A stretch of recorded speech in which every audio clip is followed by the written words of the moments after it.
What tragedy was actually a blessing in disguise? I got into a car crash, and it was the best day of my life. Every billionaire asks themselves the same thing. Would she still love me if I had nothing? The second my airbag deployed, I knew exactly what to do. I texted my assistant Layla from the ambulance. Code Silver. She knew what that meant. By the time we reached my private hospital wing, she'd assembled the team.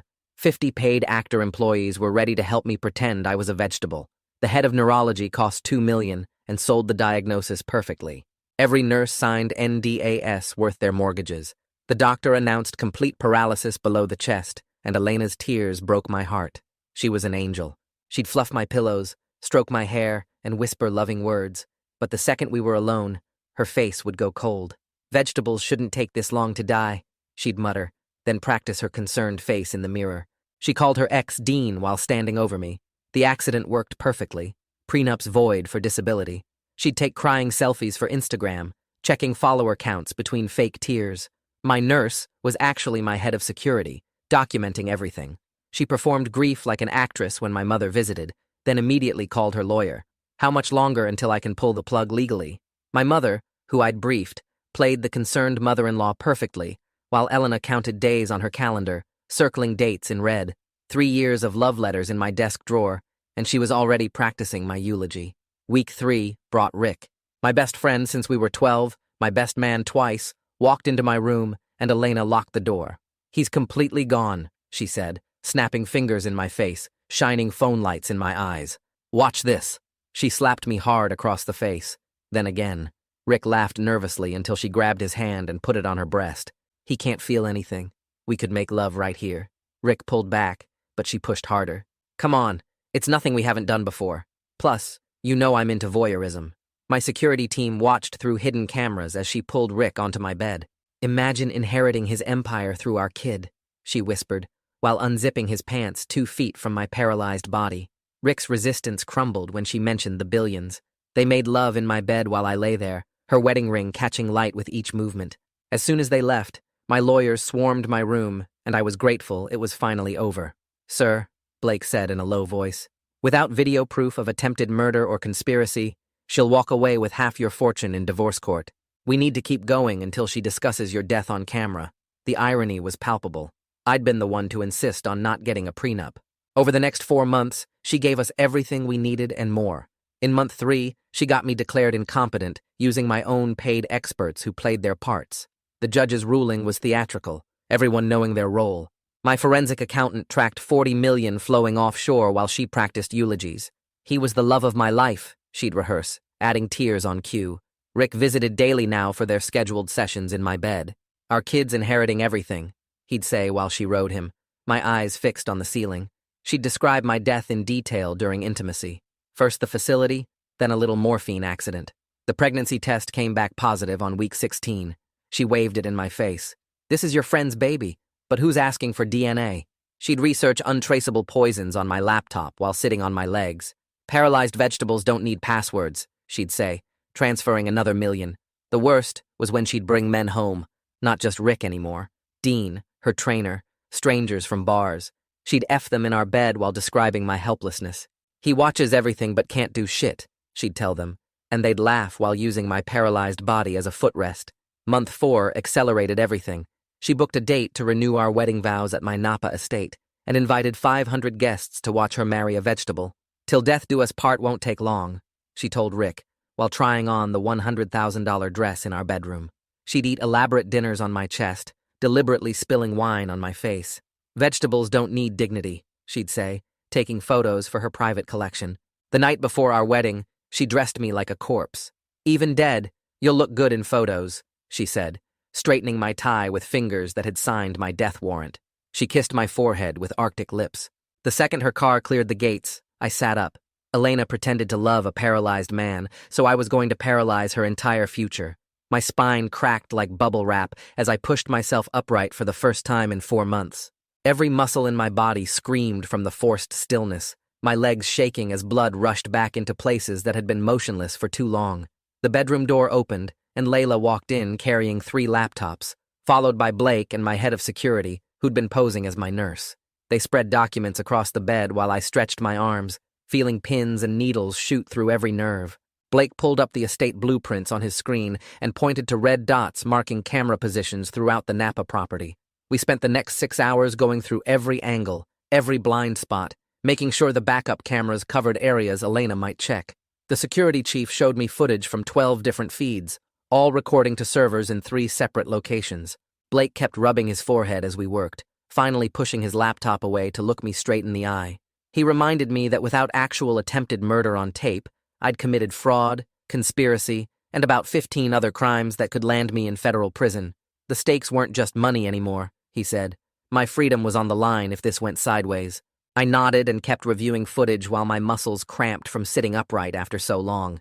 My phone buzzed at 2 a.m. with the neurologist's name flashing on screen. His voice shook as he told me the medical board had started asking questions about my diagnosis. The head of security grabbed the phone and spent 20 minutes reminding him about his NDA, about the $2 million he'd already spent, about what would happen if he backed out now. The doctor finally calmed down enough to confirm he'd stick to the plan through tomorrow. An hour later, my mother's car pulled into the driveway, and she came straight to my room, still in her nightgown. Her hands trembled as she sat on my bed, grabbing my face to look at me. She said she couldn't sleep, couldn't stop thinking about tomorrow, and begged me to call it off. She told me I'd become someone she didn't recognize, that watching me lie there for months while Elena did those things had broken something in her. I held her hands but shook my head, explaining we were too deep to stop now. The security team worked through the night compiling video clips on their laptops.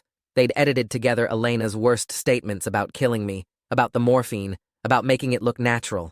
Each clip made my stomach turn, but Blake said we needed them ready for law enforcement. The forensic accountant sent encrypted files showing the asset freeze paperwork was ready to execute. The second we had grounds for arrest, $40 million in offshore accounts would be locked within hours. I grabbed a plastic bag from my nightstand and carefully removed a few strands of hair from Rick's jacket that hung in my closet. Then I took Elena's hairbrush from the bathroom, pulling several strands with intact roots. The security chief sealed both samples and evidence bags and arranged for a lab pickup within the hour. They promised results in 24 hours, though we all knew what they'd show. My phone rang again at 4:30 with my COO's name on the display. He sounded exhausted as he explained the board was meeting next week to discuss my leadership given my medical condition. If I didn't wrap this up at tomorrow's ceremony, I'd lose my company regardless of what happened with Elena. The crisis PR consultant arrived at 5 a.m, a woman in her 50s who looked like she hadn't slept either. She spread out different statement drafts across my desk, each one addressing different scenarios. She warned me that once this story broke, public opinion would be brutal, no matter how we spun it. Some people would see me as clever for exposing Elena. Others would call me manipulative for the whole scheme. She said there was no version where I came out looking completely good. Blake reviewed more footage while the consultant worked on statements. The security team tested their communication devices for tomorrow, making sure everyone could hear each other. My mother sat in the corner, watching everything unfold with tears running down her face. The neurologist texted that he'd taken sleeping pills to calm down and would be ready for his role. Layla confirmed all the actors knew their positions for the ceremony. The forensic accountant sent hourly updates on Elena's account activity. She'd moved another $100,000 overnight, probably to pay Dean for his help tomorrow. Every transfer was perfectly documented, creating a paper trail that would bury her in court. The sun started coming up as we finalized details, my body aching from being upright after months of stillness. Tomorrow would either destroy Elena or land me in prison, and there was no turning back now. Blake pulled me aside at 6 a.m. and explained the harsh reality that all our recordings of threats weren't enough for criminal charges. He said prosecutors needed her actually trying to kill me, not just talking about it, and without that, we'd lose everything in divorce court. The security team leader showed us feeds from every angle at the Napa estate on his laptop, cameras hidden in light fixtures and air vents covering every single room. He pointed out backup cameras behind mirrors and inside fake smoke detectors in case Elena found the obvious ones. The doorbell rang at 7, and a court evaluator walked in with official papers, saying Elena had filed for immediate conservatorship, and he needed to assess my condition right now. I had to drop back into my paralyzed act instantly while he pulled out a clipboard and started taking notes about my responses to stimuli. Elena came into the room and grabbed my shoulders hard, yanking me up to reposition me on the bed, and she let my head slam back against the headboard with a crack. The evaluator wrote something down while I stayed completely limp, fighting every instinct to protect myself from the impact. She wiped drool from my face with rough swipes and told the evaluator I was getting worse every day, that I couldn't even hold my head up anymore. He watched her dig her nails into my arm while checking for reflexes, and I had to stay dead weight while she left marks on my skin. After he left, my security chief reviewed the footage and said Rick had been pacing outside the house for an hour before driving away without coming in. He suggested we could flip Rick as a witness since the guy looked ready to crack from guilt, his hands shaking on the steering wheel in the driveway camera footage. The lab courier arrived with an envelope marked urgent, and inside were the DNA results confirming what we already knew about Rick being the father. Blake looked at the papers and said, "This gave us leverage, but only if Rick didn't know we had the proof yet, so we needed to keep it quiet."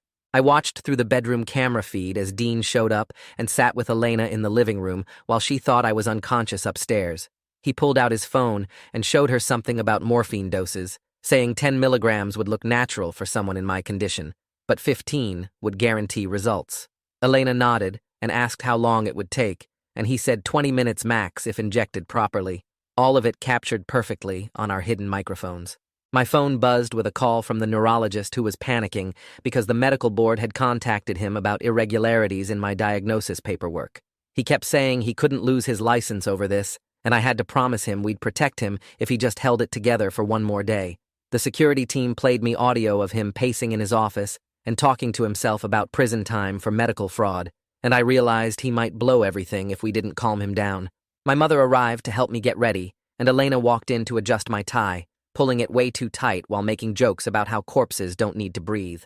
Mom's eyes filled with tears as Elena yanked the tie even tighter, and she had to leave the room before she said something that would ruin our plan. I could see her in the hallway camera crying and pressing her hand over her mouth to stay quiet while Elena kept pulling at my clothes. Elena left for the estate to check preparations, and Rick came in alone, sitting next to my bed and staring at my face for 5 minutes before speaking. He started crying and apologizing to my unconscious body about the affair, saying he knew I'd trusted him more than anyone and he'd thrown it away for money. He confessed that Elena had been texting him for months before my accident, sending photos and promising him half of everything if he helped her. He said he tried to resist at first, but she knew exactly how to manipulate him, bringing up his gambling debts and his failed business that I'd refused to bail out again. The security team recorded every word as he admitted he'd been sleeping with her even before our wedding, that she'd laughed about fooling me into marriage. He talked about how she'd practiced her wedding vows in his bed, making fun of the personal promises I'd written for her while they were naked together. He said she'd shown him the prenup I'd refused to sign, and they'd celebrated with champagne, knowing she'd get everything if something happened to me. He grabbed my hand and squeezed it, saying he wished he could take it all back, but Elena owned him now with the pregnancy and the evidence of their affair. He left sobbing, and I wanted to sit up and punch him, but Blake reminded me through my earpiece that we needed him as a witness, not an enemy. The forensic accountant sent another update showing Elena had moved $200,000 more overnight to accounts in the Caymans that she thought we didn't know about. Blake filed emergency motions with the court to freeze those accounts the second we had grounds for arrest, the papers ready to execute within minutes. My mother came back in and helped me into the wheelchair, her hands shaking as she strapped me in for the drive to Napa, where 500 guests were already gathering to watch my wife renew vows with a vegetable. The drive took 3 hours, and Elena spent the whole time on her phone arranging last-minute details while I sat strapped in the special van they'd rented for transporting me. She'd brought a hospice consultant to the house yesterday, and I'd watched through half-closed eyes as the woman explained different comfort care options to Elena in our living room. Elena kept asking about morphine doses, and the consultant pulled out charts showing how much would ease pain versus how much would suppress breathing completely. The woman thought she was helping a caring wife understand end-of-life options, but Elena was taking notes like she was studying for a test. She asked about injection sites and how long different doses would take to work, and whether anyone would check blood levels afterward. The consultant mentioned that families often kept extra morphine on hand for emergencies, and Elena's eyes lit up as she wrote down the exact milligram amounts. My security team got every word on tape, including when Elena asked if morphine overdoses looked different from natural death in her husband's condition. The consultant said usually not if done carefully, and Elena nodded while circling numbers in her notebook. Blake called me after reviewing the footage to say we finally had clear evidence of murder planning, but we needed more to make it stick in court. My forensic accountant had been digging into Elena's finances all morning and discovered something huge right before we left for Napa. Elena's lawyer had been moving money through 3 shell companies all registered to Dean's business address. The paper trail showed $40 million flowing from my accounts through these companies and then offshore to the Caymans. Each transfer happened right after Elena got power of attorney over different parts of my estate. The accountant said it was the clearest financial conspiracy he'd seen in 20 years of fraud investigation. Blake immediately prepared documents to freeze those accounts, but we had to wait until we had grounds for arrest. The court evaluator had visited again yesterday and spent 2 hours observing Elena's care of me. She deliberately let my head drop hard against the wheelchair headrest multiple times and forgot to give me water for hours. The evaluator took notes on everything and later submitted his report recommending full conservatorship transfer to Elena. Blake panicked when he saw the recommendation because it would give Elena complete control over my medical decisions, including end-of-life care. He drove straight to the courthouse and filed emergency paperwork, arguing procedural issues with the evaluation. The judge was suspicious, but agreed to delay the transfer for 1 week, which would give us time to execute our plan at the ceremony. Blake also had the lab run the paternity test twice to make absolutely sure Rick was the father of Elena's baby. Both tests came back with the same result, showing 99.9% probability that Rick, not me, was the biological father. Blake prepared legal documents that would challenge any inheritance claims for the child, but he said using them would be cruel since the baby was innocent. Still, we needed every piece of leverage we could get against Elena and Rick. The PR consultant met with me and Blake this morning before we left and laid out different scenarios for how the public would react. She said if we revealed everything, some people would see me as a clever victim who exposed a murderer. Others would hate me for the deception and say I was just as bad as Elena for faking paralysis. She warned there was no way to control the narrative once it broke, and we'd have to accept whatever judgment came. The worst news came from my company's board of directors who scheduled an emergency meeting for next week. My COO had called to warn me they were planning to vote on removing me as CEO due to my medical condition. If I didn't resolve this situation at tomorrow's ceremony, I'd lose control of my company regardless of what happened with Elena. Blake managed to buy us time on another front by getting the conservatorship delayed, but the judge seemed to know something wasn't right. She kept asking Blake why he was filing on behalf of someone who was supposedly brain dead, and he had to dance around the truth without lying to the court. The delay was only for 1 week, which meant everything had to happen tomorrow, or Elena would get full control. The assistant district attorney's office had started their own investigation after getting an anonymous tip about the hospice consultant's visit. Blake warned me this could complicate our plans because if they moved too fast, they might arrest Elena before we got all the evidence we needed. The ADA wanted to help, but she needed more proof than just suspicious questions about morphine to make attempted murder charges stick. I started having serious doubts about the whole plan while sitting in that van watching Elena smile at her reflection in her phone screen. My mother must have seen something in my eyes because she squeezed my hand and whispered that we couldn't stop now. She reminded me that Elena knew exactly how much morphine it would take to kill me and where to inject it. If we called off the plan now, I'd be genuinely vulnerable because Elena already had everything she needed to murder me. She was right, but it didn't make me feel better about what we were about to do.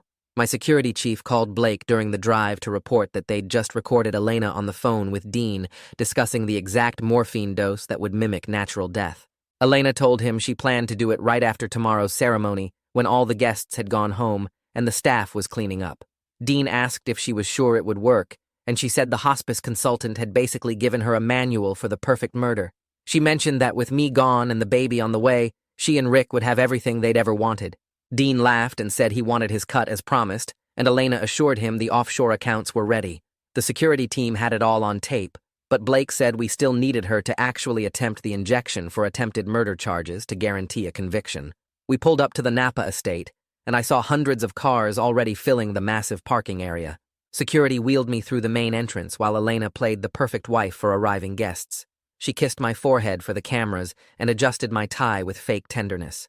Inside our suite, she started getting ready and noticed something black stuck under the nightstand. She pulled out one of the decoy microphones we'd planted, and her face went white. She grabbed her phone and started using the flashlight to check under every piece of furniture. She ran her hands along the bed frame and checked behind picture frames while muttering about paranoia. She found 2 more decoys in obvious spots and crushed them under her heel. She didn't find the real ones hidden in the light fixtures and smoke detectors. After that, she started whispering when she talked and turned on music to cover conversations.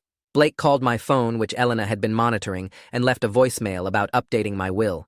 He mentioned leaving everything to the unborn child instead of Elena directly. She played it 3 times with a huge smile spreading across her face. She opened my laptop and found the draft document Blake had left open on purpose.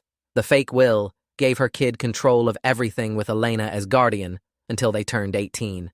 She took photos of every page and texted them to someone. She practiced her surprised face in the mirror for when the will would be read after my death. Layla had someone slip a note under Rick's hotel room door with a photo of the paternity test results. The note said he had 6 hours to cooperate or face prosecution for conspiracy. Rick read it 5 times before burning it in the bathroom sink. He kept checking his phone and sweating through his shirt. The ADA called Blake during lunch and asked to meet privately at a coffee shop downtown. Blake drove there and found her in the back corner booth looking serious. She showed him photos of Elena at the pharmacy, asking about morphine doses. She said she knew something was wrong but needed more evidence to move officially. She asked Blake point blank if I was really paralyzed, and he had to dodge the question carefully. She gave him her direct number and said to call the second Elena made her move. Blake thanked her and left, knowing we had an ally but not full protection. The judge's clerk called about the conservatorship hearing and said it was pushed back a week. Blake asked why, and she said the judge had concerns about the timeline and wanted more documentation. This meant Elena wouldn't get full control until after the ceremony, which gave us our window.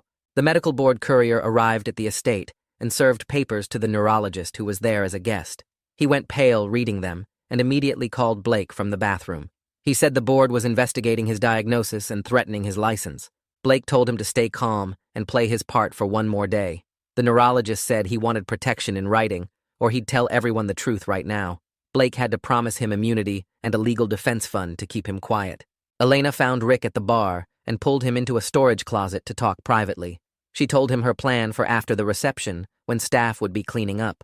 She said she'd wheel me to our room for a private goodbye while everyone was distracted. She described exactly how she'd inject me between my toes, where nobody would look for marks. Rick nodded and said he'd make sure nobody interrupted them. The PR consultant sat with me in the van, running through different scenarios on her tablet. She showed me public reaction models for every possible outcome. She said even if I proved Elena tried to kill me, half the public would hate me for faking paralysis. She said there was no clean way out, and I'd have to accept whatever judgment came. She prepared 3 different press releases depending on how things went down. She warned me that my reputation would never fully recover, no matter what happened. Security called Blake to report finding something in Elena's jewelry box during a routine sweep. They'd discovered a small metal key with numbers etched on it.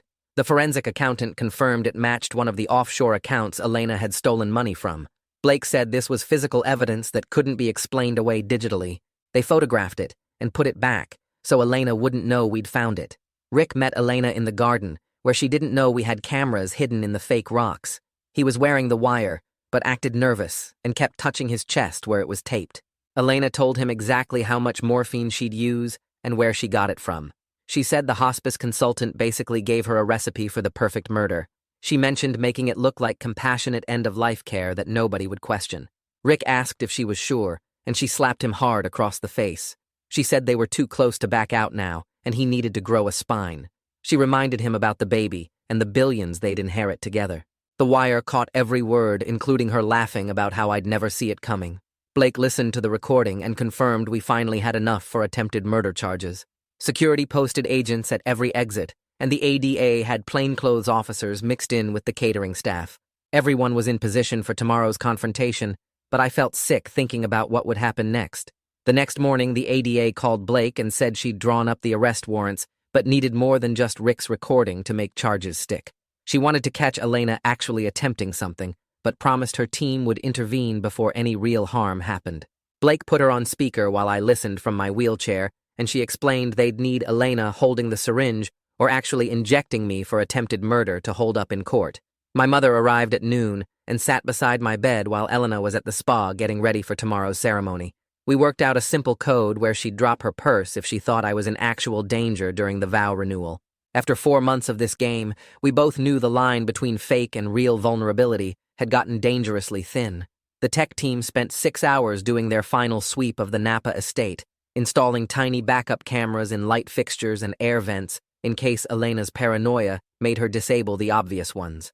They put cameras in the bathroom mirrors, behind picture frames, inside fake electrical outlets, everywhere. Every single angle would be covered twice with separate recording systems. That night, while Elena slept beside me, I sat at my desk and wrote her a letter I knew I'd never send. I admitted I'd been a terrible husband who worked too much and tested her love instead of just trusting it. I wrote that my arrogance in thinking she needed to prove herself had helped create this monster we'd both become. The letter went into my safe with all the other evidence. Elena woke up early and set up her phone to film content for her social media about our beautiful vow renewal. She positioned me in the wheelchair by the window, where the light was good, and talked to the camera about her devoted care for her paralyzed husband. She kissed my forehead 20 times to get the perfect shot, each kiss colder than the last. Her performance was so perfect it made my skin crawl. Dean called her phone demanding his payment before tomorrow's plan, and I watched her transfer $50,000 directly from one of my stolen accounts while sitting on my lap. The forensic accountant was monitoring everything in real time and confirmed the transaction created a perfect paper trail linking them together.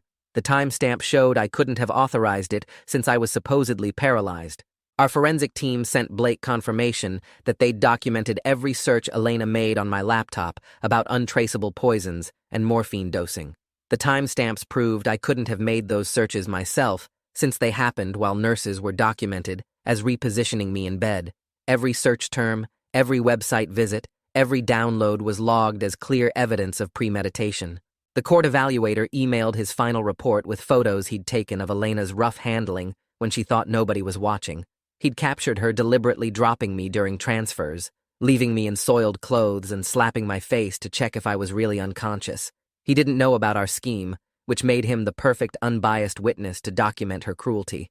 One of my board members called Elena directly to discuss transition planning, and she took the call in our bedroom while doing her makeup.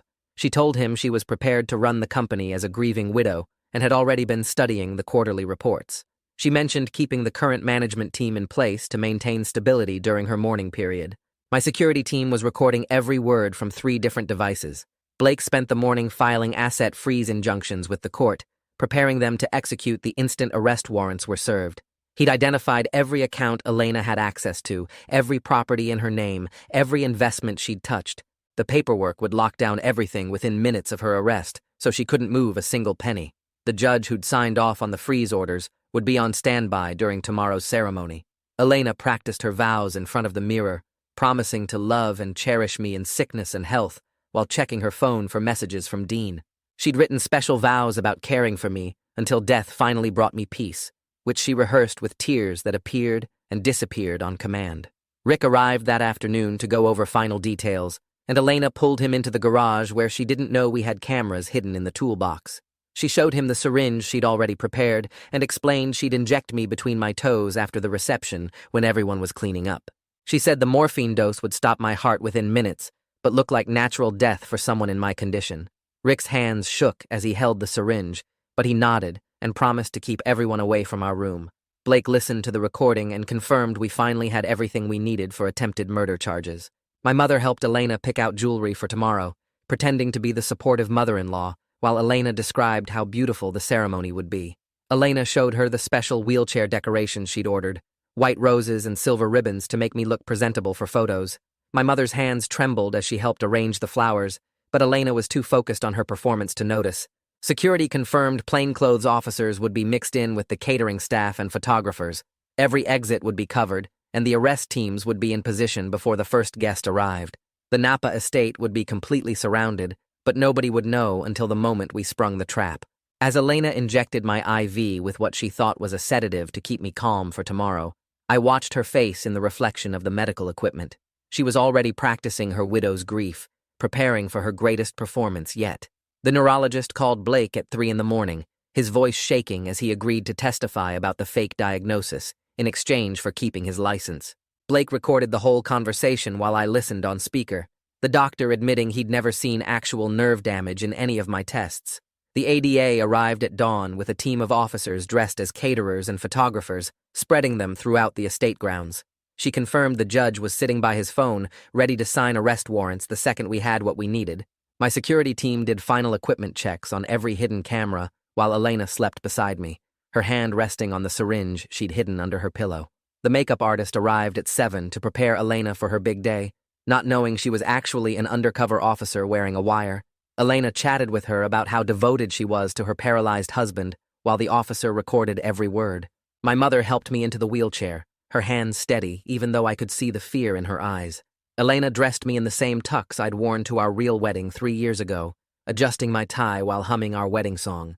500 guests started arriving at noon, filling the estate gardens with chatter about the beautiful ceremony. Elena wheeled me down the aisle past rows of people who had no idea they were about to witness evidence of attempted murder. She'd written special vows that made my skin crawl as she read them to the crowd.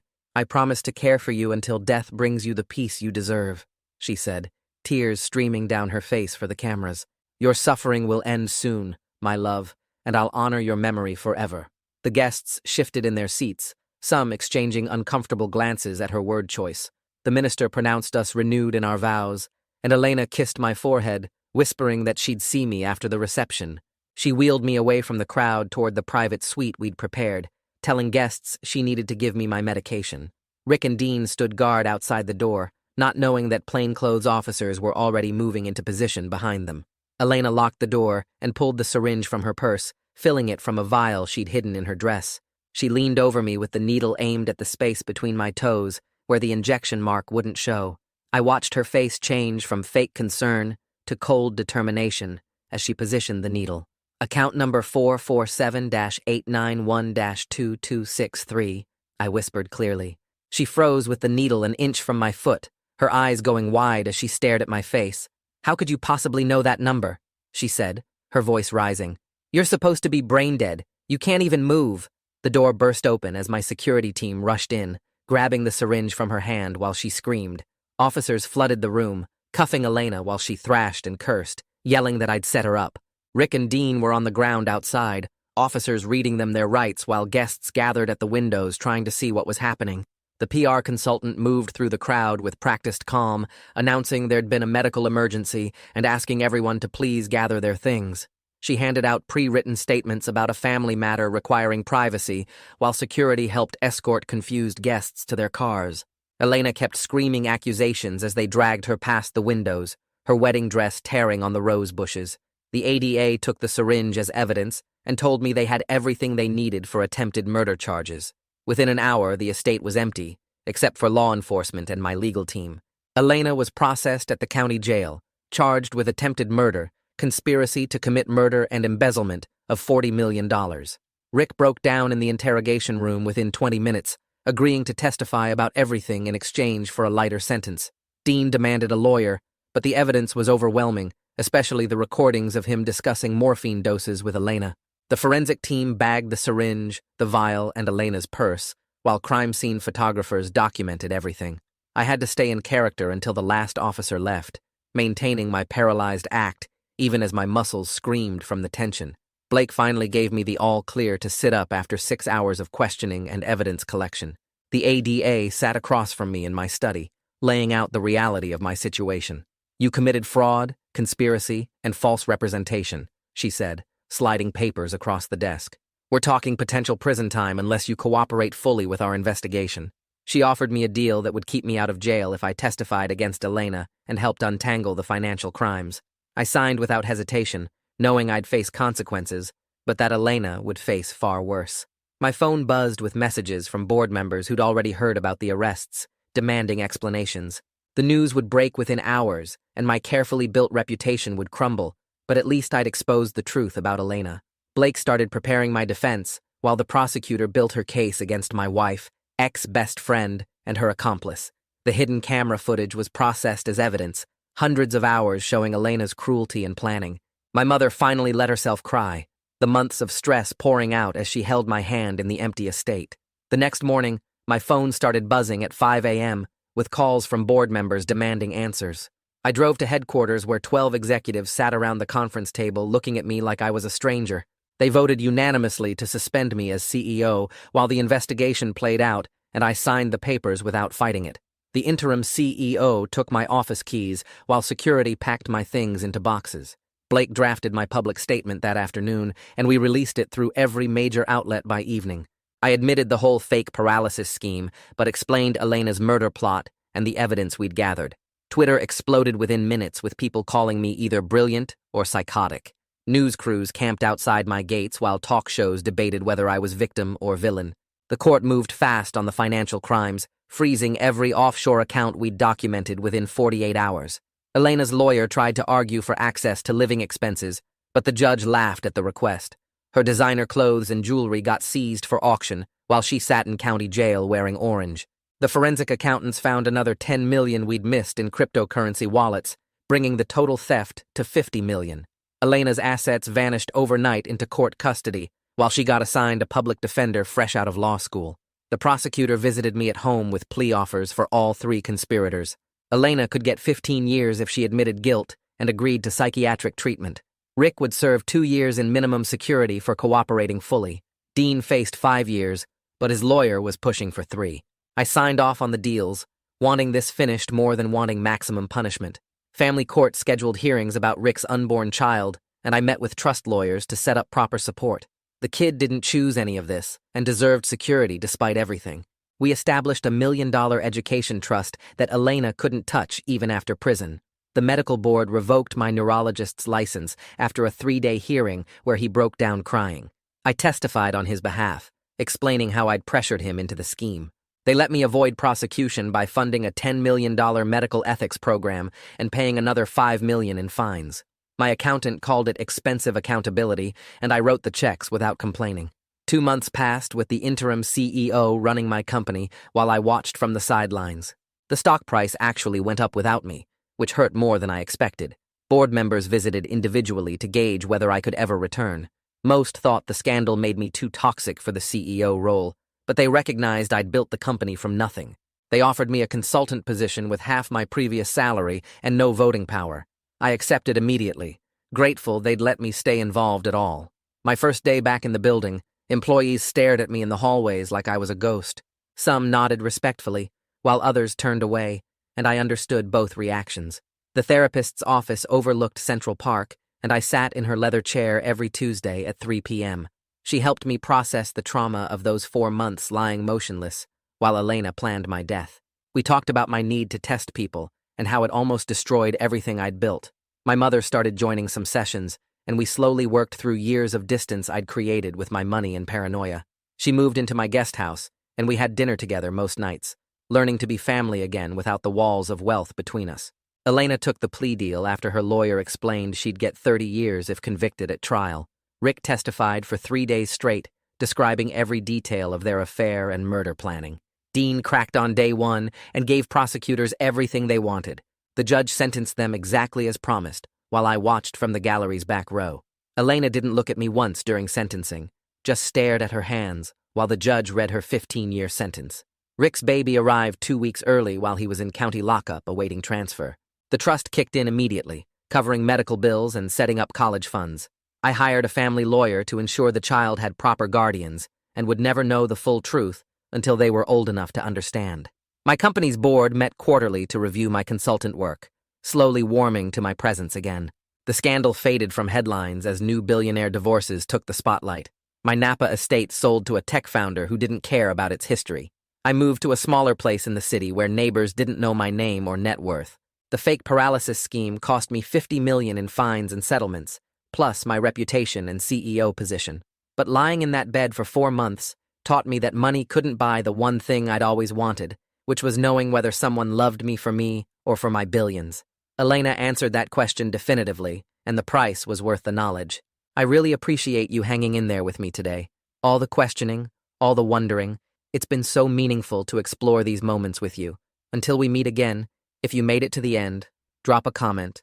I love reading all your comments.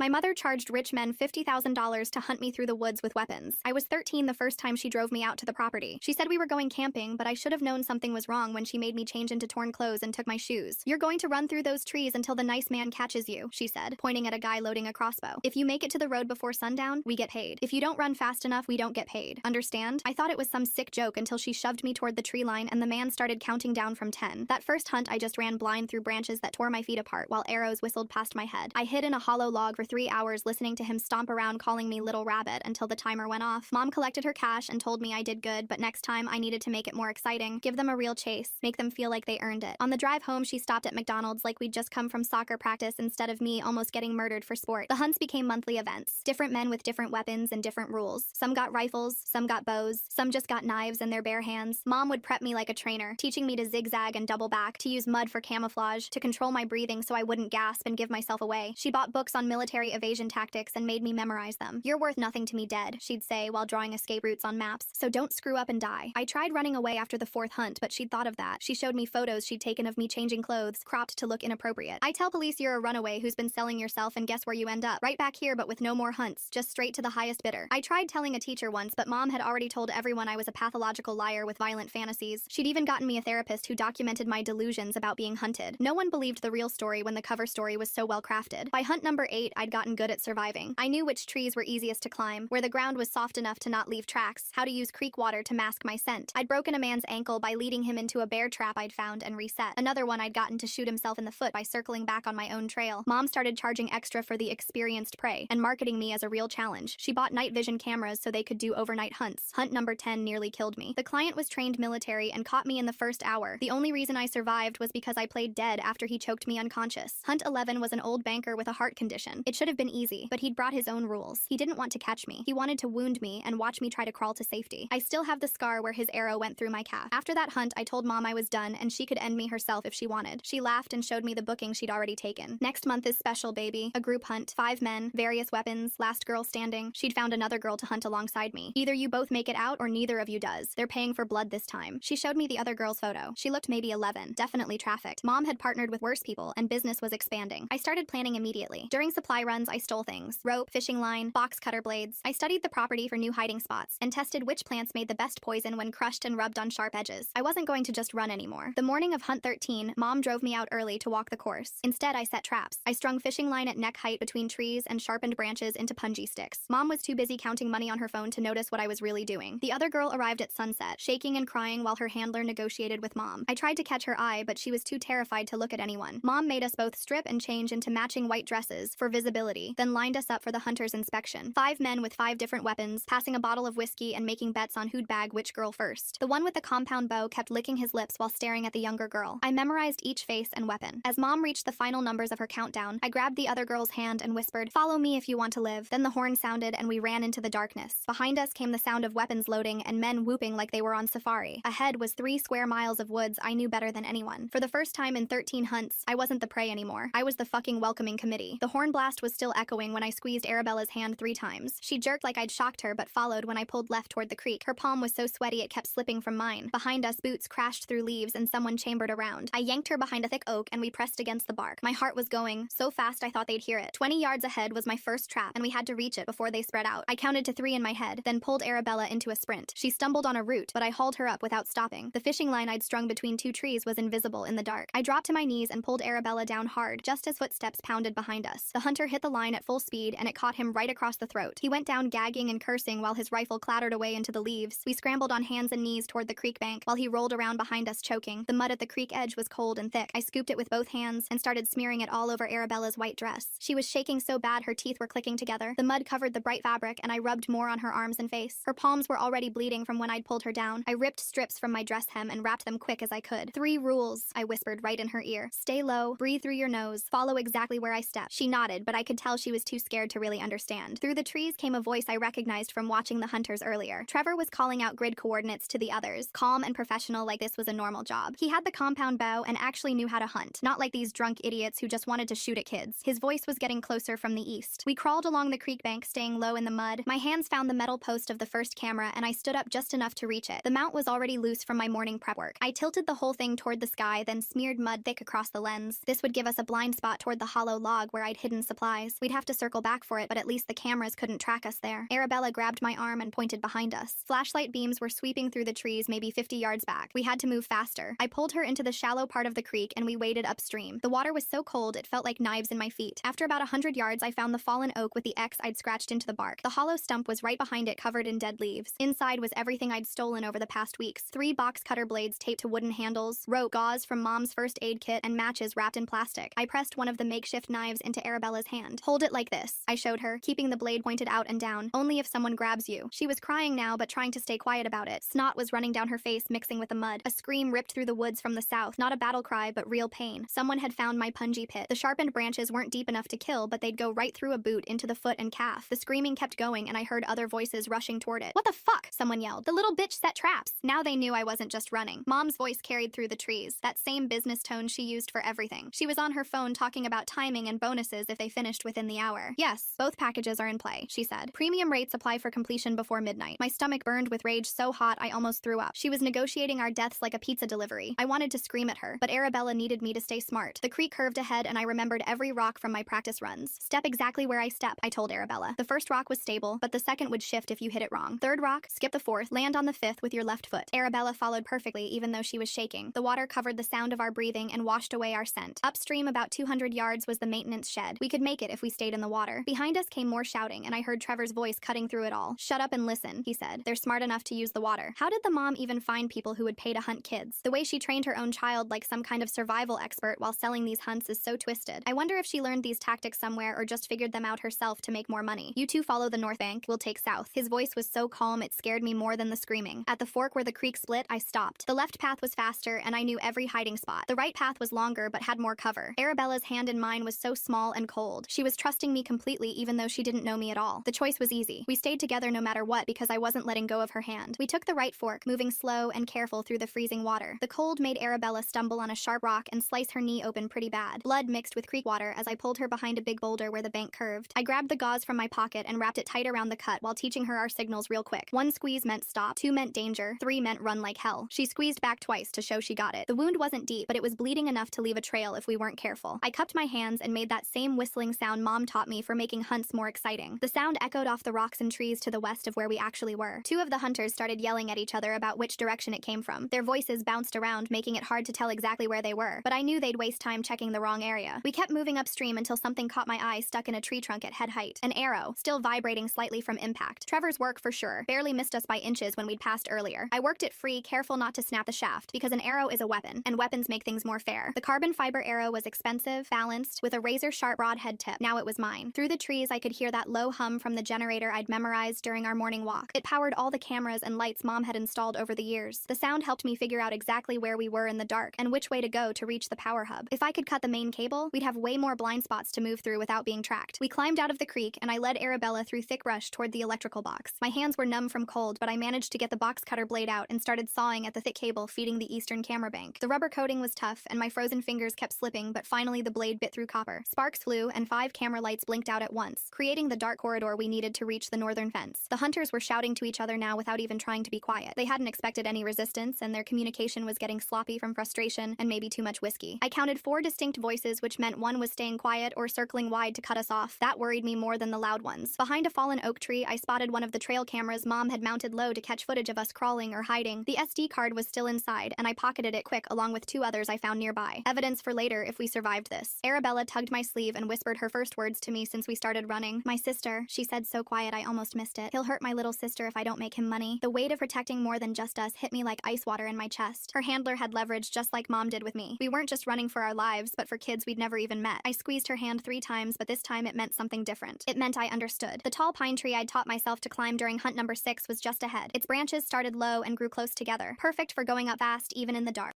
Started low and grew close together, perfect for going up fast even in the dark. I boosted Arabella up first, then followed, the rough bark scraping my palms raw. From 20 feet up, I could see flashlight beams cutting through the trees. 3 hunters were clustered near the main trail, arguing about something while a 4th light moved in a wider pattern. Trevor was trying to herd us toward the others like we were deer, but I knew these woods better than anyone, and his plan had a big hole in it. I pulled out the burner phone I'd found in Mom's car weeks ago during a supply run. She'd hidden it under the driver's seat, probably for emergencies or side deals. The battery icon was red, almost dead, but I managed to type out a text to 911 with our coordinates. The screen went black right after I hit send, but maybe someone would see it in time. We climbed down careful and quiet, Arabella following my exact hand and foot placement. The hunters were getting closer, and I could smell cigarette smoke, which meant they'd stopped to regroup. Mom's voice carried through the trees, not panicked but annoyed like we were making her late for something important. She was still treating this like a business transaction while we bled and froze in the dark. The arrow in my hand felt good, solid, like it might actually make a difference. I showed Arabella how to hold it with the point facing out just in case. Her hands were shaking bad from cold and fear, but she gripped it tight. We had maybe 2 hours until sunrise if we could last that long. 2 hours to stay ahead of 5 men who wanted us dead and 1 woman who saw us as products to sell. The odds sucked, but I'd survived worse odds before. The difference was, this time I wasn't alone. I clicked the phone off to save what was left of the battery and pointed toward the culvert that ran under the old logging road about half a mile north. The concrete tunnel would hide us from the cameras and give us a way to move without being seen. Arabella nodded and we started moving through the underbrush, keeping low and using the thick ferns for cover. My feet knew every root and rock on this path from all the times Mom made me practice routes in daylight. We were maybe 50 yards from the culvert when I heard branches breaking to our left, too close and coming fast. A hunter with a knife burst through the trees right in front of us, his face red from running and his breath coming in heavy gasps. I scooped up a handful of wet mud and threw it straight into his eyes before he could react. He cursed and stumbled backward, trying to wipe his face clean, and I shoved him hard toward the punji field I'd set up that morning. His weight carried him back, and he fell into the sharpened sticks with a scream that cut through the night. The stakes caught his thigh and shoulder, going deep, but not hitting anything that would kill him right away. Blood started soaking through his pants and jacket, but he was still breathing and moving. I grabbed Arabella's wrist and pulled her closer to look at his skin color and breathing pattern. His face was going pale, and his breaths were coming too fast and shallow. Signs Mom taught me to watch for after the banker had his heart attack during Hunt 11. I showed Arabella how to feel for a pulse at his neck, making sure she understood what shock looked like, so she'd know if someone was dying or just hurt. We left him there breathing but stuck, his knife fallen somewhere in the leaves where he couldn't reach it. My foot caught on a root hidden under the wet leaves, and my ankle rolled hard to the side. Pain shot up my leg like someone had stuck a hot poker through it. I tested putting weight on it and could still walk, but running was going to hurt bad now. I tore more strips from the bottom of the white dress and wrapped my ankle as tight as I could stand it. The pressure helped, but every step still sent sharp pain up to my knee. I pulled out the rope from my waistband and started working it around the arrow I'd pulled from the tree earlier. The rope wrapped tight around the shaft about a foot from the point. Then I tied it off and tested the weight. It wasn't pretty, but now I had something with reach to keep distance between us and anyone who got close. The arrow point was still sharp, and that was all that mattered for what we might need to do. A siren cut through the night somewhere in the distance, maybe a mile or two away. Could be fire, could be medical, could even be police if someone saw my text. My chest got tight with hope and fear at the same time, because even if help was coming, they might not get here fast enough. The sound wasn't getting closer or farther away, just staying steady like whatever it was had stopped somewhere else. Mom's air horn went off in 3 short blasts, followed by 2 long ones. I knew that pattern from all her training sessions when she'd use different signals to make me change direction. 3 short and 2 long meant move toward the eastern boundary where the fence was lowest. We turned west instead, using her own system against her and heading deeper into the thickest part of the woods. She'd expect us to follow her signals like I always had before. I ripped another piece of white dress and found a low branch in clear sight of where I knew Trevor liked to set up. He always picked high ground with good sight lines, thinking like a real hunter instead of just some guy with a weapon. I hung the fabric where it would catch any light and move in the breeze. Less than 10 seconds later, an arrow slammed into the tree right where the fabric was hanging. Trevor's cursing carried through the trees when he realized he'd wasted a shot on nothing. I counted in my head based on the quiver I'd seen him carrying earlier. 6 arrows was standard for compound bow hunting, and this was his 3rd shot of the night. 3 arrows left if he hadn't brought extras, which most hunters didn't because they expected easy targets. His voice got louder and angrier, calling us names I won't repeat while he stomped around looking for his wasted arrow. Something strange about this whole setup. The mother uses air horn signals but expects her son to follow them after years of this. The fact that he knows exactly where Trevor likes to position himself tells me this isn't random at all. Light rain started falling through the trees, cold drops that made our wet clothes stick to our skin. The temperature was dropping fast, and I could see Arabella's lips already turning blue in what little moonlight got through the clouds. Her whole body was shaking, and it wasn't just from fear anymore. Hypothermia would kill us just as dead as any arrow if we didn't find shelter or warmth soon. The rain made everything slippery and harder to see, but it also made noise that would cover our movement. Every cloud had a silver lining, Mom used to say, though she usually said it while planning something awful. I pulled Arabella against me and made her copy my movements, doing quiet jumping jacks to get our blood moving. The motion hurt my ankle, but warm blood was better than freezing to death. I wrapped my arms around Arabella and held her tight against me, while we both shook from the cold and tried to share what little heat we had left. The maintenance shed was maybe 50 yards through the trees, and I knew the lock was already broken from when I'd checked it this morning during Mom's prep walk. We moved together through the mud and wet leaves, our bare feet making soft squelching sounds that the rain mostly covered. The shed door opened with a creak, and inside I found the box I'd spotted earlier with backup SD cards for the cameras, plus an envelope stuffed with $300 in small bills that Mom must have been using for petty cash. I shoved both into what was left of my dress pocket while Arabella pressed against the wall. Through the slats in the wooden wall, I saw Trevor moving slow and careful with his bow drawn, scanning the trees in a pattern that would bring him right past us. We both held our breath and pressed flat against the back wall while my heart pounded so hard I thought he'd hear it. 30 seconds felt like forever, but finally he moved on toward the creek. Outside the shed, I remembered the plant Mom had warned me about during one of her training sessions, the one with leaves that caused crazy itching if you touched them. I found a patch growing near the trail and crushed handfuls of the leaves between rocks, then spread the green paste across the narrow path where I knew the hunters liked to walk. A mechanical snap echoed through the woods, followed by screaming that made my stomach flip because I knew that sound meant someone had found the old bear trap I'd reset near the southern boundary. Through all the yelling, I heard something plastic hit rocks and skitter across them. The cheap walkie-talkie had fallen maybe 20 feet from where the screaming was coming from, and I grabbed it quick before anyone else could get there. Mom's voice came through clear as day, directing someone to move the SUV around and block the north exit while she coordinated positions like this was some kind of military operation, and she was only 100 yards away based on how her actual voice carried through the trees. I pressed the talk button and said 5 words as clear as I could manage. Help, kids, armed men hunting. Then I threw the radio as hard as possible in the opposite direction from where we needed to go and heard it crash through branches before hitting something solid. Trevor's footsteps changed direction right away and headed toward where the radio had landed while he called out to the others about hearing something. We used his distraction to slip through the gap he'd left in their perimeter and kept low while moving toward the old logging road. The culvert that ran under it was our best best chance to get past their line without being seen, but it was half full of freezing water from all the rain. We got on our bellies and started crawling through while the concrete scraped our elbows and knees raw, and the darkness inside was so complete I couldn't see my hand in front of my face. Arabella started breathing too fast and making these little gasping sounds that meant she was about to lose it completely. I had to stop us right there in that black tunnel with water soaking through what was left of our clothes, and count out loud real slow from 1 to 10 over and over while she tried to match my breathing. Her panic could get us both killed if she screamed and gave away our position, but I kept my voice steady and calm, even though my own chest felt like it was crushed. The counting helped, and after maybe a minute, her breathing slowed down enough that we could keep moving through the pipe. My fingers were so numb I could barely feel the concrete, but I kept pulling us forward through the water and mud. The other end of the culvert opened into thick brush on the far side of the logging road, and we crawled out covered in mud and shaking so bad I could barely stand. Through the trees, I could see flashlight beams sweeping back and forth while the hunters tried to figure out where we'd gone. The radio trick had bought us maybe 5 minutes, but they'd figure out soon enough that we weren't where the radio had landed. My ankle was throbbing and swollen from rolling it earlier, and every step sent sharp pain up my leg, but stopping meant dying, so I kept moving. Arabella stayed right beside me and matched my pace even though I could tell she was scared out of her mind. The rain was coming down harder now and washing the mud off our skin, but also making everything slippery and hard to see. We needed to find better cover before they realized we'd gotten past their line and started expanding their search area. The trees were getting thicker, which gave us more places to hide, but also made it harder to move fast. I could hear Mom on her phone now talking about delays and complications and how the buyers were getting impatient for results. Her business voice while discussing our deaths made bile rise in my throat, but I swallowed it down and kept pulling Arabella forward through the darkness. The fence line finally appeared through the trees, but my heart sank when I saw the camera mounted on the gatepost, its red light blinking steady. This was the one camera I couldn't reach during my morning prep because it was too high and too visible from Mom's usual parking spot. The chain wrapped around the gate looked thick, but the fence itself was just regular chain link that might be easier to cut through. I pulled out the box cutter blades I'd taped together earlier and started sawing at one of the metal strands near the ground where we could squeeze through. Each wire took forever to cut and made this awful scraping sound that seemed way too loud in the quiet woods. My hands were already cramping from gripping the makeshift tool so tight, and blood was running down my fingers from where the tape was coming loose. Arabella kept watch while I worked on strand after strand, counting each one as it finally snapped free. We needed maybe 10 more cuts to make a hole big enough when headlights suddenly flooded our position from behind. Mom's SUV came racing down the access road with a spotlight on top sweeping back and forth across the fence line. We dropped flat into the wet leaves and started crawling backward into the thicker brush as fast as we could move. The spotlight passed right over where we'd been cutting, and I heard Mom's door slam as she got out to check the fence. My fingers found the small tin I'd hidden under a log this morning, and I fumbled with the matches from the shed while Arabella pressed herself against a tree trunk. The dried pine needles caught immediately when I struck the match, but the wet branches I added made thick gray smoke instead of flames. The smoke drifted toward the fence, and Mom started coughing and backing away from it while I grabbed Arabella's hand, and we moved deeper into the woods. We were sliding down a muddy slope when my bad ankle just gave out completely and twisted sideways with this sick popping feeling. I bit down hard on my lip to keep from screaming and tasted blood while the pain shot up my whole leg like fire. Arabella tried pulling me up, but she was too small, and we both just ended up falling into the ravine at the bottom of the slope. Trevor's voice came from somewhere above us, calm and professional, like he was discussing a business deal instead of our deaths. 10,000 extra if you let me make it clean, he called down. No suffering, just quick and done. His voice had no emotion in it at all, which somehow made it worse than if he'd been angry or excited about hunting us. I could hear him moving along the edge of the ravine, looking for a way down while I gripped the makeshift spear I'd made earlier. Dead branches had fallen across the ravine, making a natural screen, and when Trevor leaned over to peer through a gap, I drove the arrow point up as hard as I could. The spear caught his thigh and went in deep before he jerked back with a string of curses I'd never heard before. I pulled the weapon back down and saw his blood on the arrow tip, dark and real in the dim light. That's when I heard the sirens for real this time. Not just one, but multiple vehicles, and they were definitely getting louder every second. Through the trees, I could see flashes of red and blue lights coming from the main road maybe half a mile away, but getting closer fast. Mom's voice crackled over the radio she must have taken from one of the hunters, talking fast about cameras and books and coordination. "We need our stories straight before they get here," she was saying, but I grabbed the radio we'd found earlier and pressed the button. "We have the SD cards and the receipts from your safe," I said into it. The silence that followed told me everything about how much she hadn't expected me to collect evidence while running for my life. A whoosh of heat and light erupted from the slope above us as Mom poured something flammable on the ground and lit it on fire. The rain was keeping it from spreading too far, but the flames were bright enough to light up both sides of the ravine like daylight. Through the orange glow, I could see Trevor limping toward us from the left, dragging his injured leg but still holding his bow with an arrow ready. I'm trying to picture exactly how she managed to saw through chain link fence with just box cutter blades taped together. That metal must have been so hard to cut. Did she practice this beforehand or figure it out in the moment? The fire line was trying to push us toward him, and the other hunters who were probably closing in from the other directions. Arabella was shaking against me, and I could feel my own body wanting to just give up and stop fighting. But those sirens were getting closer, and the lights were brighter, and all we had to do was survive a little bit longer. I helped Arabella climb up the opposite side of the ravine, while Trevor tried to line up a shot through the smoke and flames. My ankle was screaming with every movement, but I kept pushing us forward toward those beautiful flashing lights that meant maybe, just maybe, someone was finally coming to help. The white fabric from my torn dress was still in my pocket, so I pulled it out and stood up from behind the deadfall, waving it high above my head toward toward those flashing lights. My legs were shaking so bad I could barely stay upright, but I kept waving that dirty piece of cloth like my life depended on it, which it basically did. Arabella grabbed my other hand and squeezed it hard while we both stood there exposed, waiting to see if Trevor or one of the others would put an arrow through us before the cops could see what was happening. The lights got brighter and I heard car doors slamming and then voices. Real official voices. Not the drunk hunters or mom's business tone, but actual cops asking questions. Through the trees, I could see uniforms at the main gate where mom was already there talking fast, using that same calm voice she used with clients, explaining something about trespassers on her property and vandalism to her security cameras. Her story was falling apart though, because her voice kept cracking, and the deputies weren't nodding along like she expected. One of them was looking past her at the woods where smoke was still rising from the fire she'd set, and another was checking out the SUV with its spotlight still aimed at the fence. Arabella and I kept moving toward them, our torn white dresses and bloody feet and the cuts all over our arms telling a different story than whatever mom was trying to sell. We reached the fence just as one of the deputies spotted us, and his whole body went rigid, his hand moving to his radio while he told everyone to freeze and drop any weapons immediately. The authority in his voice made my knees buckle, and I had to grab the fence to stay standing. "We're kids!" I shouted through the chain link. "They're hunting us with weapons. There's 5 of them." The deputy's face changed from confused to focused in about half a second, and he was already calling for backup while the other one moved toward the gate. Mom tried to step in front of him, but he pushed past her and started working on the lock while she kept talking about private property and misunderstandings. 2 deputies went through the fence while one stayed with us, asking if we needed immediate medical attention while keeping his eyes on the tree line. Within minutes, they had the guy from the bear trap in custody, his leg wrapped in someone's shirt to stop the bleeding while he kept saying he wanted a lawyer. Trevor tried to run when he saw them coming, but his thigh wound from my spear made him slow, and they caught him before he made it 20 yards. The whole scene turned into controlled chaos with radios crackling and more sirens coming and hunters being read their rights, while mom stood there with her phone out trying to call someone. A different car pulled up and this older guy in a suit got out, moving through all the noise and confusion like he'd seen it 100 times before. Detective McManus, he said his name was, taking charge of the scene while the regular cops stepped back. He called for ambulances first thing, then started asking us basic questions about our injuries while making notes in a small book. Another car arrived and this woman got out, younger than mom, but with that same kind of professional look, except her eyes were different, softer somehow. She introduced herself as Aisling Moreau from Child Services and said she'd be staying with us through everything that came next, whatever that meant. Her hand on my shoulder felt like the first safe thing I'd felt in years, and I started crying for real then. Not the scared tears from before, but something else entirely. The ambulance ride was a blur of questions and blood pressure cuffs, and someone cleaning the cuts on my feet while Arabella held my hand, so tight I thought she might break my fingers. At the hospital, they took photos of every single injury, documenting the arrow graze on my shoulder and the sprained ankle and all the cuts and bruises while treating each one carefully. Nobody asked why we hadn't reported it sooner, or how this could have happened, or any of the questions I'd been dreading for years. They just took care of us and wrote everything down and made sure we were safe. I pulled the 3 SD cards from where I'd hidden them in my underwear and handed them to Detective McManus, along with the envelope of cash from the shed. Then I asked for paper and drew him a map of where all the cameras were positioned, marking each one from memory while he watched with this expression I couldn't read. He made a call right there in the hospital room and sent a tech team to get the whole recording system before anyone could mess with it or delete anything. They brought mom in while I was getting my ankle x-rayed, but I could hear her through the wall demanding her lawyer and refusing to answer questions. When they walked her past my room in handcuffs, I thought I'd feel something big, like victory or relief or even anger. But mostly I just felt empty and tired, like I'd been running for years and could finally stop. The detective came back to tell me they had enough evidence to hold her without bail, and that the other hunters were all in custody too, some at the hospital getting treated and others at the station. He said there would be more questions later, but for now we were safe, and that's all that mattered. Aisling stayed with us the whole time, explaining that they'd find us somewhere safe to stay, and that we wouldn't have to go back to our old lives. Aisling pulled out a folder and started explaining how the system worked, showing me papers about emergency placement while Arabella sat next to me gripping my hand. She said they had to separate us at first for safety, but I pushed back hard, explaining that Arabella needed to know I hadn't left her behind. After 20 minutes of back and forth, Aisling made some calls and got approval for supervised visits twice a week. The nurse came in to check my ankle again, and through the window I saw news vans pulling up outside, reporters already gathering like vultures. Detective McManus went out there himself, and I watched him point at the parking lot exit while talking to the camera crews. They moved their vans back but kept their cameras rolling from across the street. Aisling explained that our names and faces couldn't be shown since we were kids, which made me feel a little safer. 3 days later, they held mom's bail hearing, and the judge set it at $2 million,